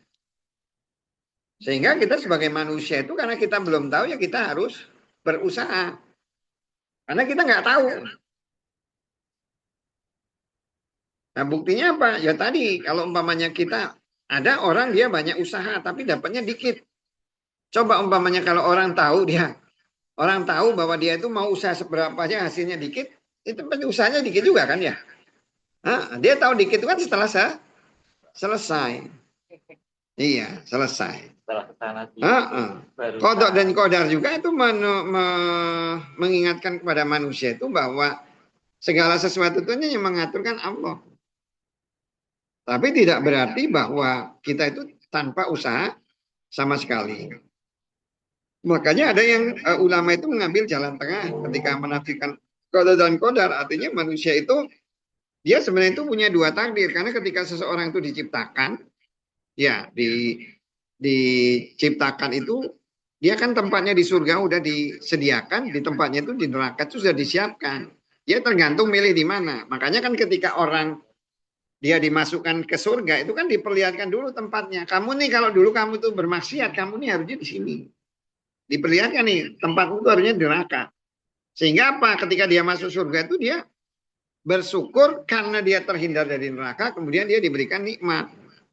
Kemudian orang yang dimasukkan ke dalam neraka itu diperlihatkan surga. Ini kalau kamu taat tempatmu di sini. Wah, nyeselnya. Coba kalau orang di surga, di neraka ya. Kan kadang salah satu sifat manusia itu kan ketika dia sengsara. Sengsara itu kan dia sengsara itu kan karena orang lain sengsara, orang lain bahagia kan makanya dia sengsara kan ya. Tapi ketika dia sama-sama sengsara orang kan nggak susah. Makanya itulah benar kalau orang yang dia masukkan neraka itu dilihatkan tempatnya di surga. Termasuk dilihatkan juga orang penghuni surga. Coba umpamanya kalau sesama penghuni neraka itu nggak tahu kalau ada orang masuk surga. Ah, yang penting temannya banyak gitu kan ya. Nah, Iya, iya. betul, Nah, Ustaz. makanya dia tambah-tambah sengsara ketika dia mengetahui banyak yang orang yang dia harus masuk surga, kenikmatan yang diberikan kepada dia, tapi dia itu masalahnya kan di situ. Tapi yang pasti, selama ini cuek semua orang iya. itu, karena nggak ada ilmu ini. Jadi yang pasti itu manusia itu sebenarnya itu sudah ditentukan. Nah, hanya bagaimana kita itu bisa memprediksi gitu loh. Dengan hadis ini kan kita bisa tahu bahwa ternyata kalau kita itu mau tahu kita itu ahli surga atau ahli neraka ya dilihat dari kita. Mudah nggak kita itu beramal yang baik? Kalau kita lihat nih ada orang hidupnya itu beramal tuh jahat terus, kita udah bisa ya prediksi lah gitu loh. Tapi kadang ya untuk menunjukkan bahwa Allah itu Maha Kuasa ada orang dia beramal buruk terus begitu di ujung dia baik karena memang Allah menghendaki dia masuk surga supaya orang itu jangan sombong gitu loh. Dari situ kerjanya beramal baik jangan santai-santai emang nggak bisa disesatkan apa gitu kan ya. Termasuk juga orang yang beramal buruk ya jangan putus asa. Udah percuma udah banyak dosa terlanjurlah sekalian. Makanya kan di Quran juga dikatakan walatai asumir rahmatillah kan janganlah kamu putus asa dengan rahmat Allah. Seberapa apa dosamu, seberapa banyak dosa kita, itu Allah itu masih bisa mengampuni. Nah, hanya ukurannya itu ya dilihat diri kita gimana. Oh, kita ini termasuk orang yang oleh Allah itu bakal bahagia akan bakal masuk surga atau neraka. Lihat aja sebenarnya. Kita itu disibukkan oleh apa? Disibukkan oleh amal penghuni surga, apa amal penghuni neraka kesehariannya. Atau nggak jelas gitu ya. Yang repot itu kan kalau nggak jelas ya. Yang nggak jelas tuh gini. Bermaksiat juga enggak, berbuat ibadah juga enggak. Ini jadi bingung nanti kan. Surga apa neraka kita. Makanya harus diperjelas. Kuncinya tadi bahwa ya tadi bahwa orang itu kalau fa'amaman atau watako orang yang beriman dan bertakwa pasanu yasiru lil yusra maka kami akan memudahkan dia di dalam kemudahan. Jadi kalau paman kita ini mudah nih diajak beribadah, diajak kebaikan kita itu mudah, berarti insya Allah kita akan menjadi penghuni surga. Tapi kalau pamannya kita itu mau diajak taat kepada Allah susah ya, susah benar ya, hati-hati neraka benar. Bab mak yang ja'a datang di dalam qatili yang membunuh an-nafsi diri. Orang yang mati bunuh diri. Hadasa telah menceritakan kepada kami Musaddad. Hadasa telah menceritakan kepada kami Yazid ibnu Zura'i. Hadasa telah menceritakan kepada kami Khalid an Abi Kilabah an dari Sabit ibnu Dohak radhiyallahu anhu an dari Nabi sallallahu alaihi wasallam. Qala berbicara dia. Man barang siapa halafa bersumpah dia dengan milati agama ghairi selain Islam kadiban dengan dusta, muta'amidan dengan sengaja, Pak maka huwa diaka seperti mak yang kola berbicara dia. Wa dan man barang siapa kotala membunuh dia nafsa dirihunya dengan hadidat ya, hadidat ya. Hadidah itu dengan besi. Udziba dia disiksa dia dengan hiknya fi di dalam nari neraka jahanam. Wa dan kola berbicara Hajjaj ibnu Minhal hadasa telah menceritakan kepada kami Jarir ibnu Hazm an dari Hasan hadasa telah menceritakan kepada kami Jundab radhiyallahu anhu fi di dalam hada ini al masjidi masjid pak maka tidak nasina lupa kami wa dan tidak nakhofu takut kami an untuk yakdiba dusta Jundab an dari Nabi Sallam. Kola berbicara dia, karena ternyata dia dengan rojulin laki-laki, jirohun yang luka. Kotala membunuh dia nafsa kepada diri huknya. Maka kola berbicara Allah badaro mendahului ini kepadaku abdi hambaku dengan nafsi diri hiknya. Haram tu telah mengharamkan aku ala kepada hiknya al janata surga.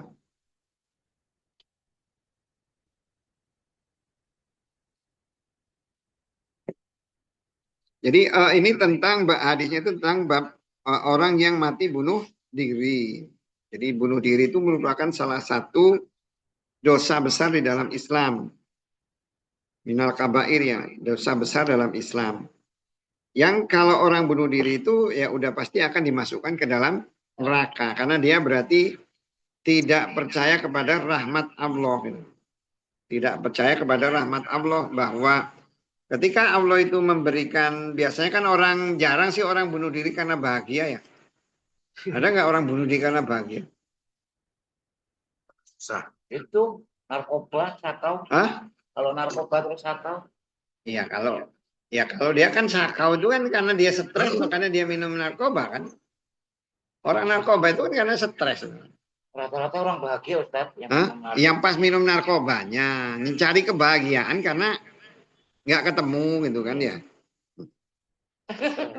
Tapi kan bukan dia kan bukan membunuh diri kalau orang narkoba itu. Benar-benar. Orang narkoba itu kan nyontek tapi dia bukan niatnya bunuh diri. Dia mati minum minuman keras. Beda gitu loh, bedakan bunuh diri dia di sini itu niatnya membunuh gitu loh. Jadi kayak orang nih minum minuman keras, figur gitu, mati gitu. Dia nggak dihitung sebagai bunuh diri karena dia bukan niat mau mati gitu loh. Yang dihitung dengan bunuh diri memang orang yang mengakhiri hidup dia, bukan karena orang dia melakukan sesuatu menyebabkan orang itu mati. Makanya kan orang yang bom bunuh diri itu kalau menurut Amaya tergantung dari niatnya. Kalau dia niatnya pingin mati ya bunuh diri, nggak boleh. Tapi kalau dia niatnya itu untuk membunuh musuh, karena nggak bisa dekat masalahnya kan ya.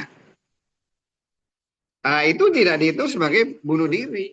Kan pergi berperang juga apa bedanya tuh sekarang?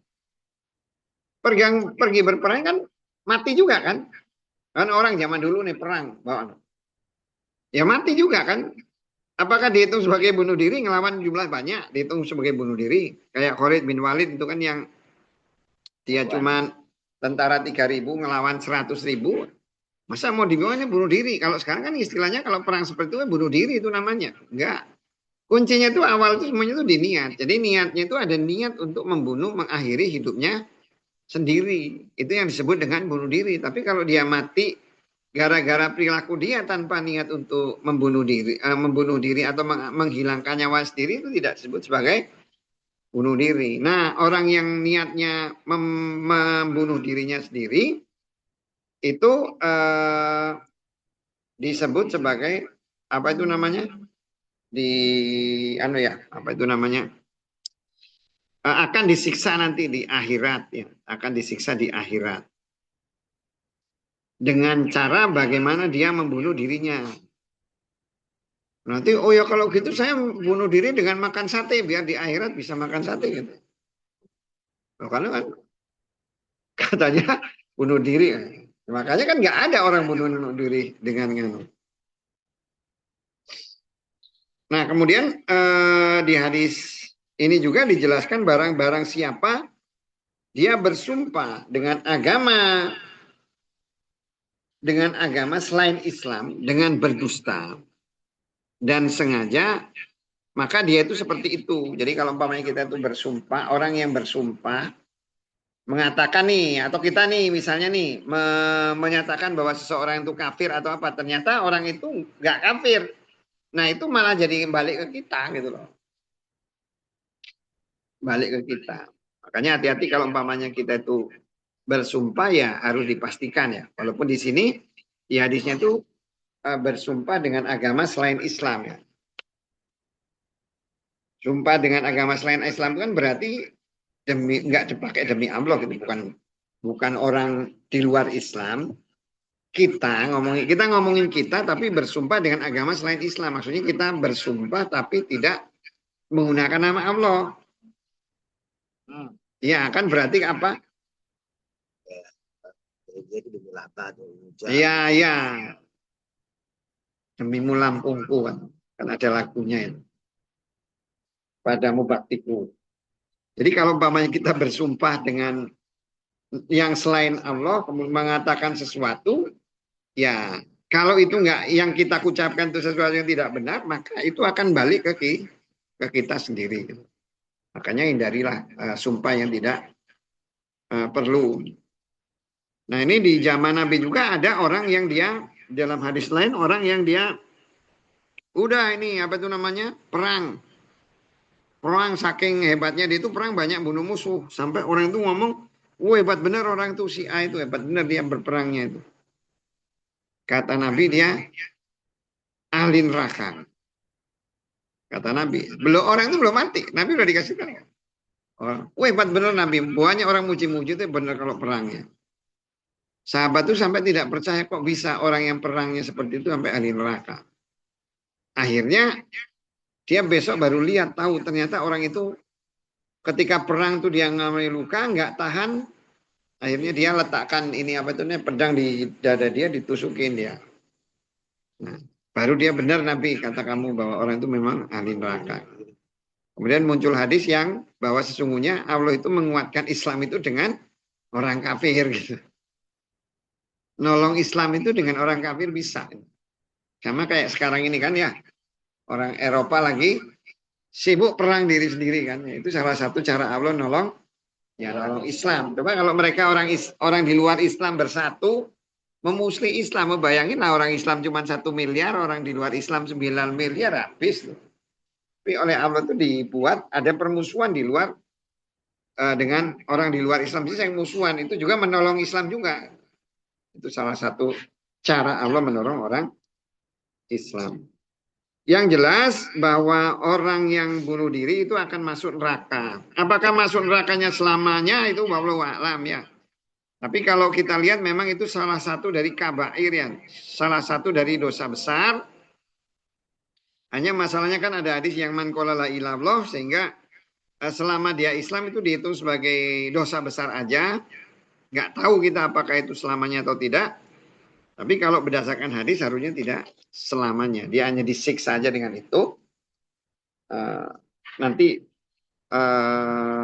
kalau dia Islam ya terakhir yang menyelamatkan dia la ilaha illallah. Ada saat telah menceritakan kepada kami Abul Yaman. Akhbaro telah mengabarkan kepada kami Su'aib ya. Su'aib.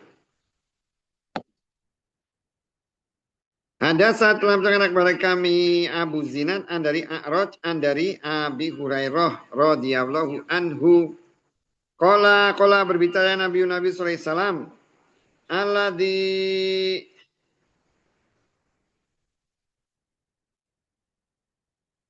yahnuku mencekik nafsa dirihunya yang yahnuku mencekik hak kepadanya fi di dalam anarin neraka. Wa dan alladzi yang yat anu menikam perut haknya, yat anu menikam dia hak kepadanya fi di anarin neraka. Jadi orang-orang yang melakukan bunuh diri itu akan pokoknya kerjaannya di dunia di akhirat itu sama, suruh ngulang perbuatan dia sendiri kalau yang dia bunuh diri. Jadi kalau umpamanya dia kayak orang Jepang kerjanya harakiri, udah disiapin semua tuh harakiri sana bunuh diri, kerjaannya di sana bunuh diri. Nyiksanya itu terus. Makanya apa itu namanya hati-hati ya, hati-hati. Pertama ke siksa ya, siksa kubur, siksa akhirat. Nabi itu kan pernah mengingatkan ya. Jadi Nabi itu mengucapkan kepada sahabat, perumpamaan saya itu adalah perumpamaan seperti orang yang memberi kabar berita. Jadi misalnya nih kalau dulu itu kan kalau cerita perang dulu kan pasukan datang ya, pasukan datang. Saya itu ada di luar.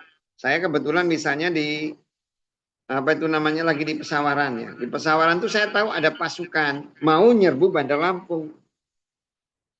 Kemudian saya lari mau ngasih tahu orang bahwa Ada serangan. ada serangan. Saya teriak-teriak. Karena apa? Karena takut nggak sampai. Karena begitu sampai itu udah nggak ada persiapan lagi. Saya sampai, musuhnya juga sampai. Begitu saya ngasih tahu kalau pas sudah musuhnya sampai kan udah nggak ada gunanya kan gitu. Ya itu sama. Nabi itu kan mengingatkan adanya siksa kubur, ada siksa akhirat itu. Karena kalau begitu kamu udah sampai sana udah nggak bisa ngapa-ngapain, udah telat. Gitu.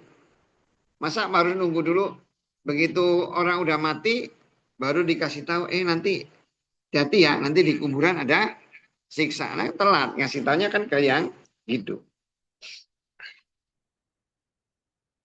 Bab ma yang yukroh dimakruhkan min dari sholat ala kepada munafikina orang munafik.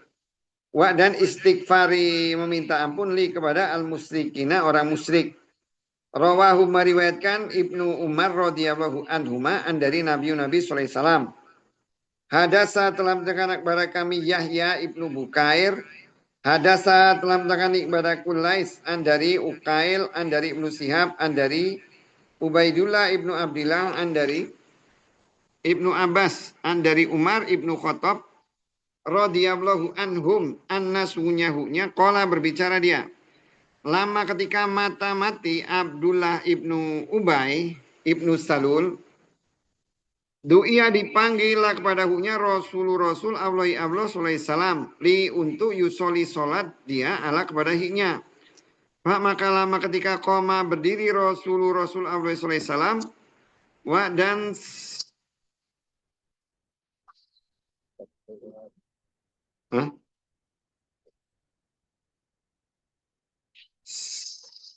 Sabtu ya.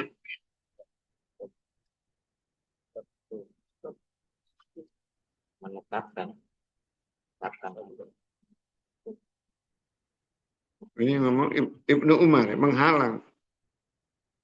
Menghalang aku ila kepada hiknya. Maka kul tu berbicara aku. Ya wahai Rasul Allah. Apakah tusolli menyolatkan kau ala kepada Ibnu Ubay wa dan kot sungguh kola berbicara dia yauma suatu hari kada begini wa dan kada begini wa dan kada begini maksudnya ngomong-ngomong banyak ngomong gitu loh. U'addadu menghitung aku atau menceritakan aku ala kepada hiknya. Maksudnya nyeritain semua gitu loh. Adat itu kan bilangan. Nyeritain banyak hal. Mengulang aku ala kepada hiknya kaulah ucapan huknya. Maka tabasama senyum. Tersenyum Rasul Allah sallallahu alaihi wasallam. Wa dan kola berbicara akhir keluar engkau dari ini aku ya wahai Umar. Maka lama ketika aksar tu memperbanyak aku ala kepadanya maksudnya tambah cerita itu aksar itu ngomong terus. Kola berbicara dia ini sesungguhnya aku khoyir tu diberi pilihan aku.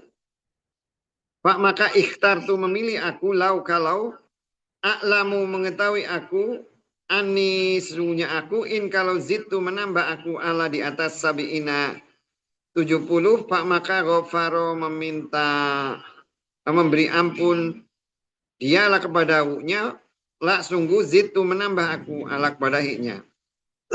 Qala berbicara maka solat ala kepadanya Rasulullah sallallahu alaihi wasallam suma terus insorofa selesai maka lam tidak yang kusu diam dia ilah kecuali yasiron sebentar hatta sehingga nazala turun al ayatani 2 ayat min dari surat Baro'ah atau surat atau bah ya. Wa'danlah jangan tusolli solat engkau ala kepada ahadin salah seorang min dari mereka mata yang mati abadan selamanya ila sampai maksudnya sampai ucapannya wa dan hum mereka fasikuna yang fasik.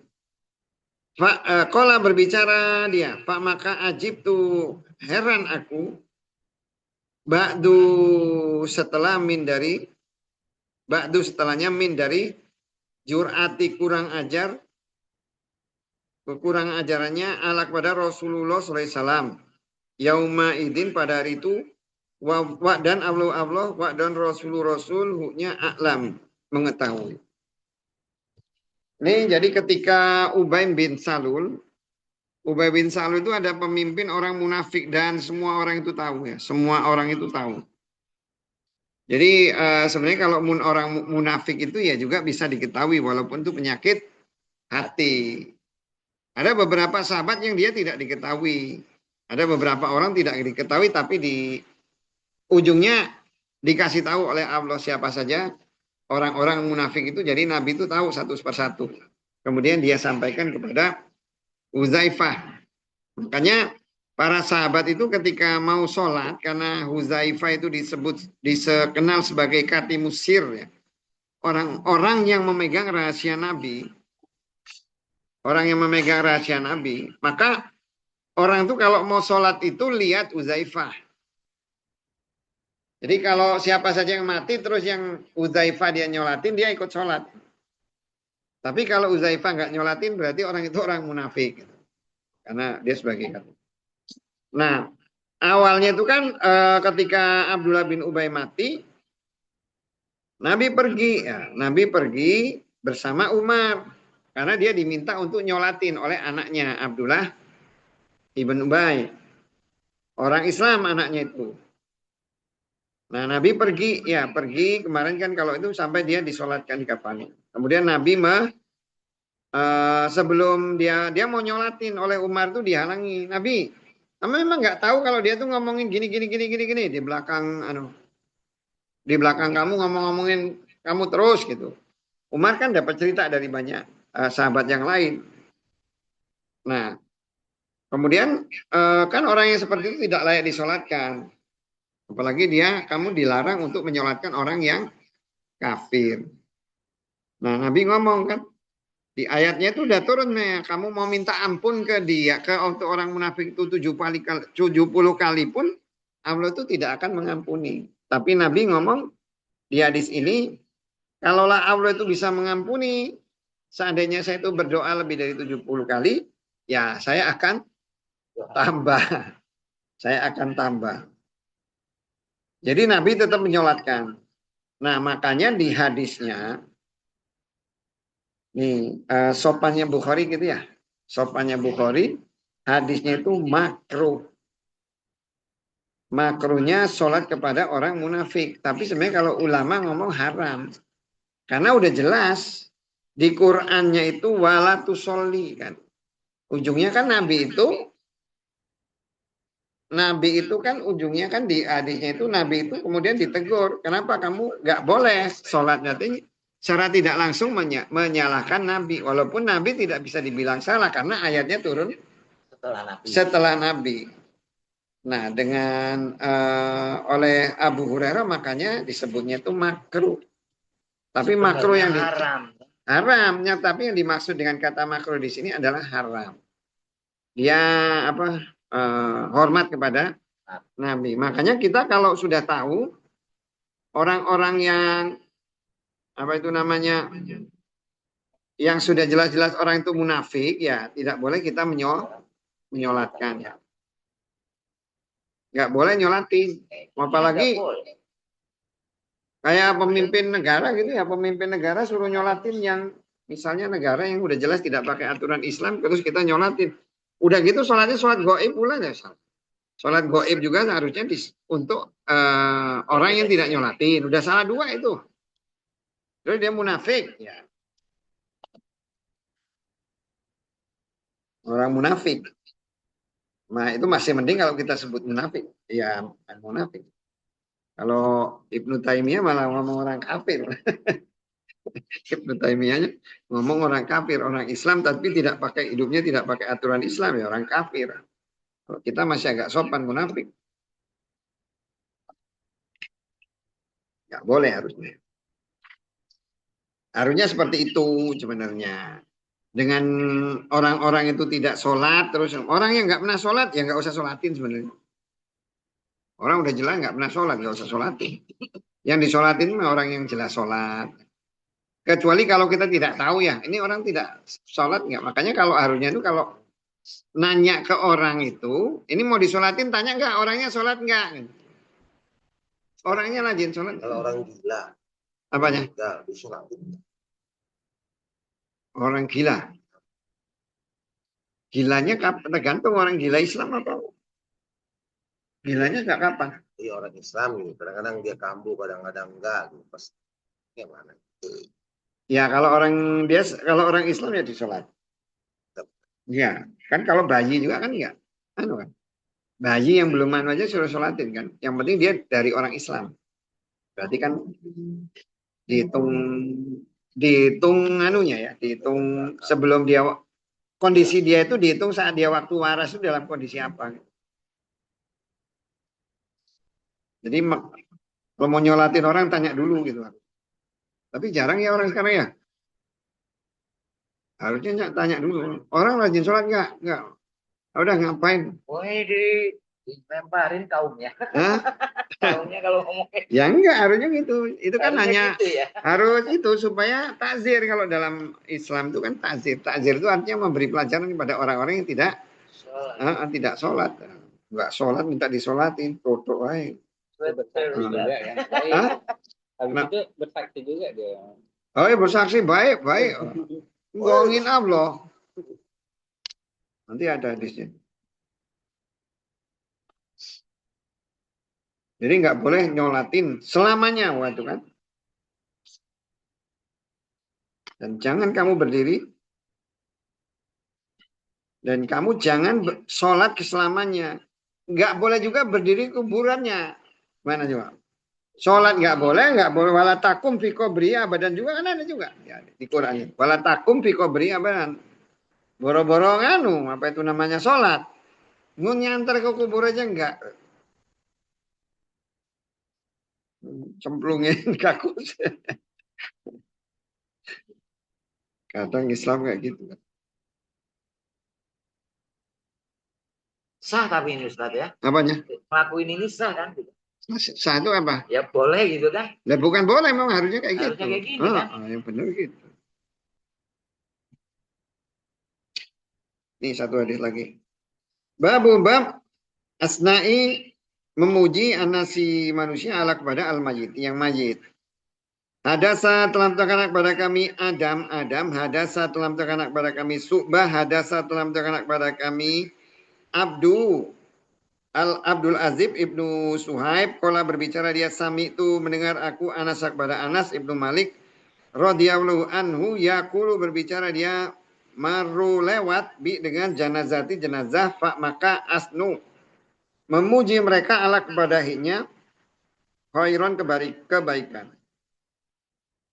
Fa maka kala berbicara Nabi sallallahu alaihi wasallam wajib dia. Suma terus maru lewat mereka dengan ukro yang lain, maka asnu memuji mereka ala pada haknya saron kejelekan. Pak maka kola berbicara dia wajib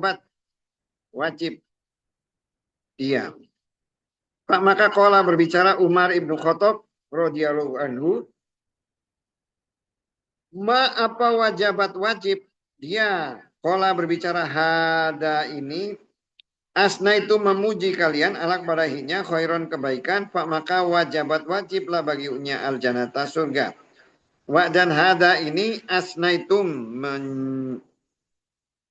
memuji atau menyanjung itu bisa maksudnya mengatakan ala kepadanya syaron kejelekan maka wajiblah baginya anarun neraka. Antum kalian suhada usaksi Allah di al-ardi bumi. Nah ini kalau ada orang dipuji kemudian dia dibilang baik ya kota Nabi itu ya dianggap orang baik. Cuman yang masalah kan gini sebenarnya kan.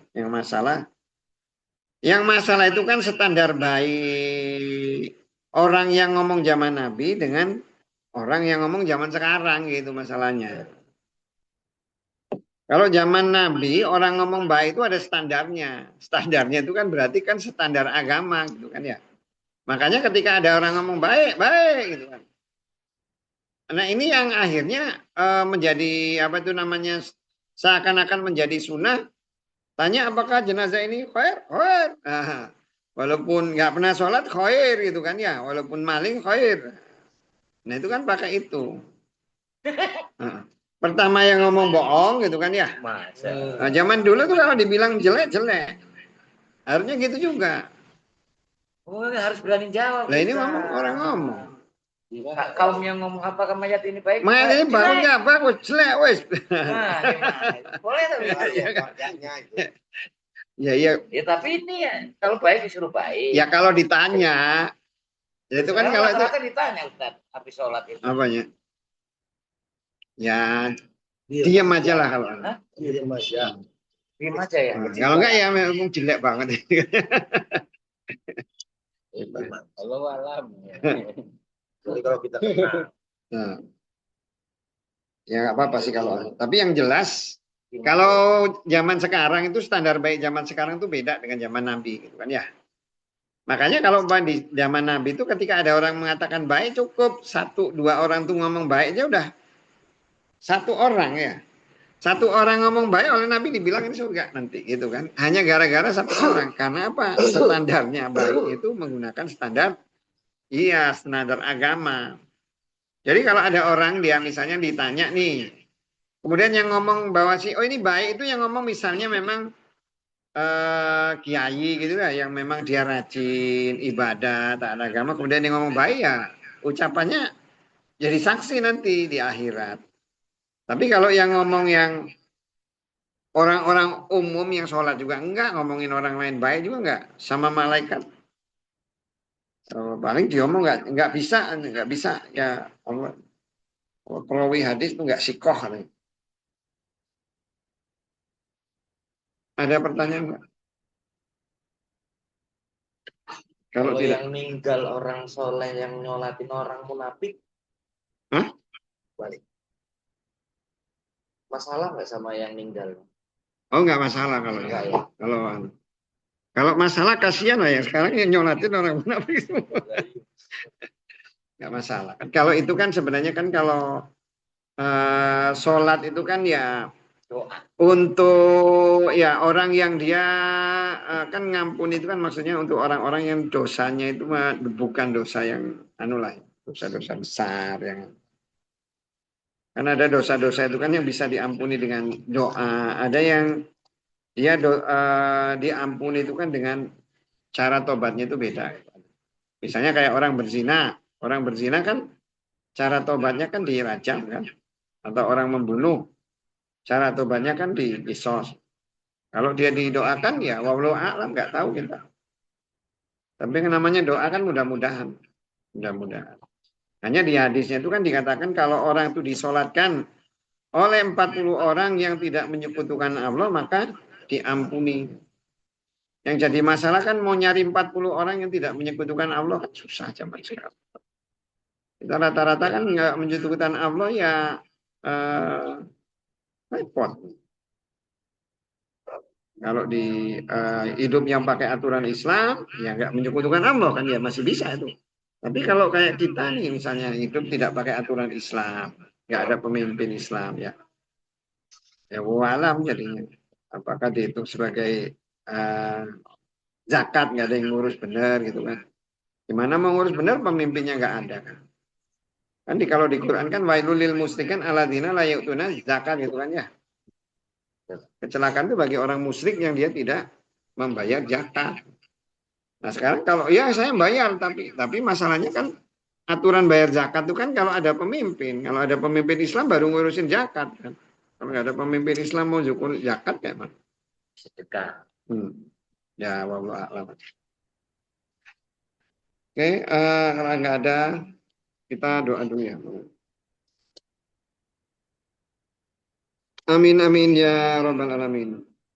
Allahumma anta rabbuna wa nahnu ibaduka dhaif wa nanu ala ahdika wa wa'dika mastata'. Na'udzubika min syarri ma sana'na bu'laka bi ni'matika alaina wa nabu'laka bi dzunubina fa innahu la yaghfiru dzunuba illa anta nastaghfiruka wa natubu ilaik. Rabbana aslih lana dinana ladzi fiha ismatu amrina wa aslih dunyana ladzi fiha ma'asuna wa aslih akhiratana alladzi ilaiha ma'aduna. Wajal hayatan ziyadatan lana fi kulli khair wajal mautan rohatan lana min kulli sar wajal kulal qadana khair. Rabbana inna nas'aluka khairu hadil yawm wa khairu ma ba'dah wa na'udzubika min syarri hadil ya syarri ma ba'dah. Rabbana inna nas'aluka khairu qada fid dunya wal akhirah wa na'udzubika min syarri qada fid dunya wal akhirah. Rabbana inna nas'aluka al jannah wa ma qaraba ilaihi min qaulin aw amal wa na'udzubika min narika wa ma qaraba ilaihi min qaulin aw amal. Rabbana inna na'udzubika min syarri nafsi was syaitani was syirki wal kufri wa nifaq wa sul ahlak fi ahli wal mal. Rabbana inna na'udzubika min adzabi jahannam wa adzabil qabr. Rabbana ja'alna minas sholihin wa ja'alna minal muttaqin wa ja'alna minal muqarrabin wa ja'alna minal mutawakkilin. Rabbana taqabbal minna intas samiul alim walhamdulillahi rabbil alamin. Allahumma sholli ala semuanya ya. Assalamualaikum warahmatullahi wabarakatuh. Waalaikumsalam.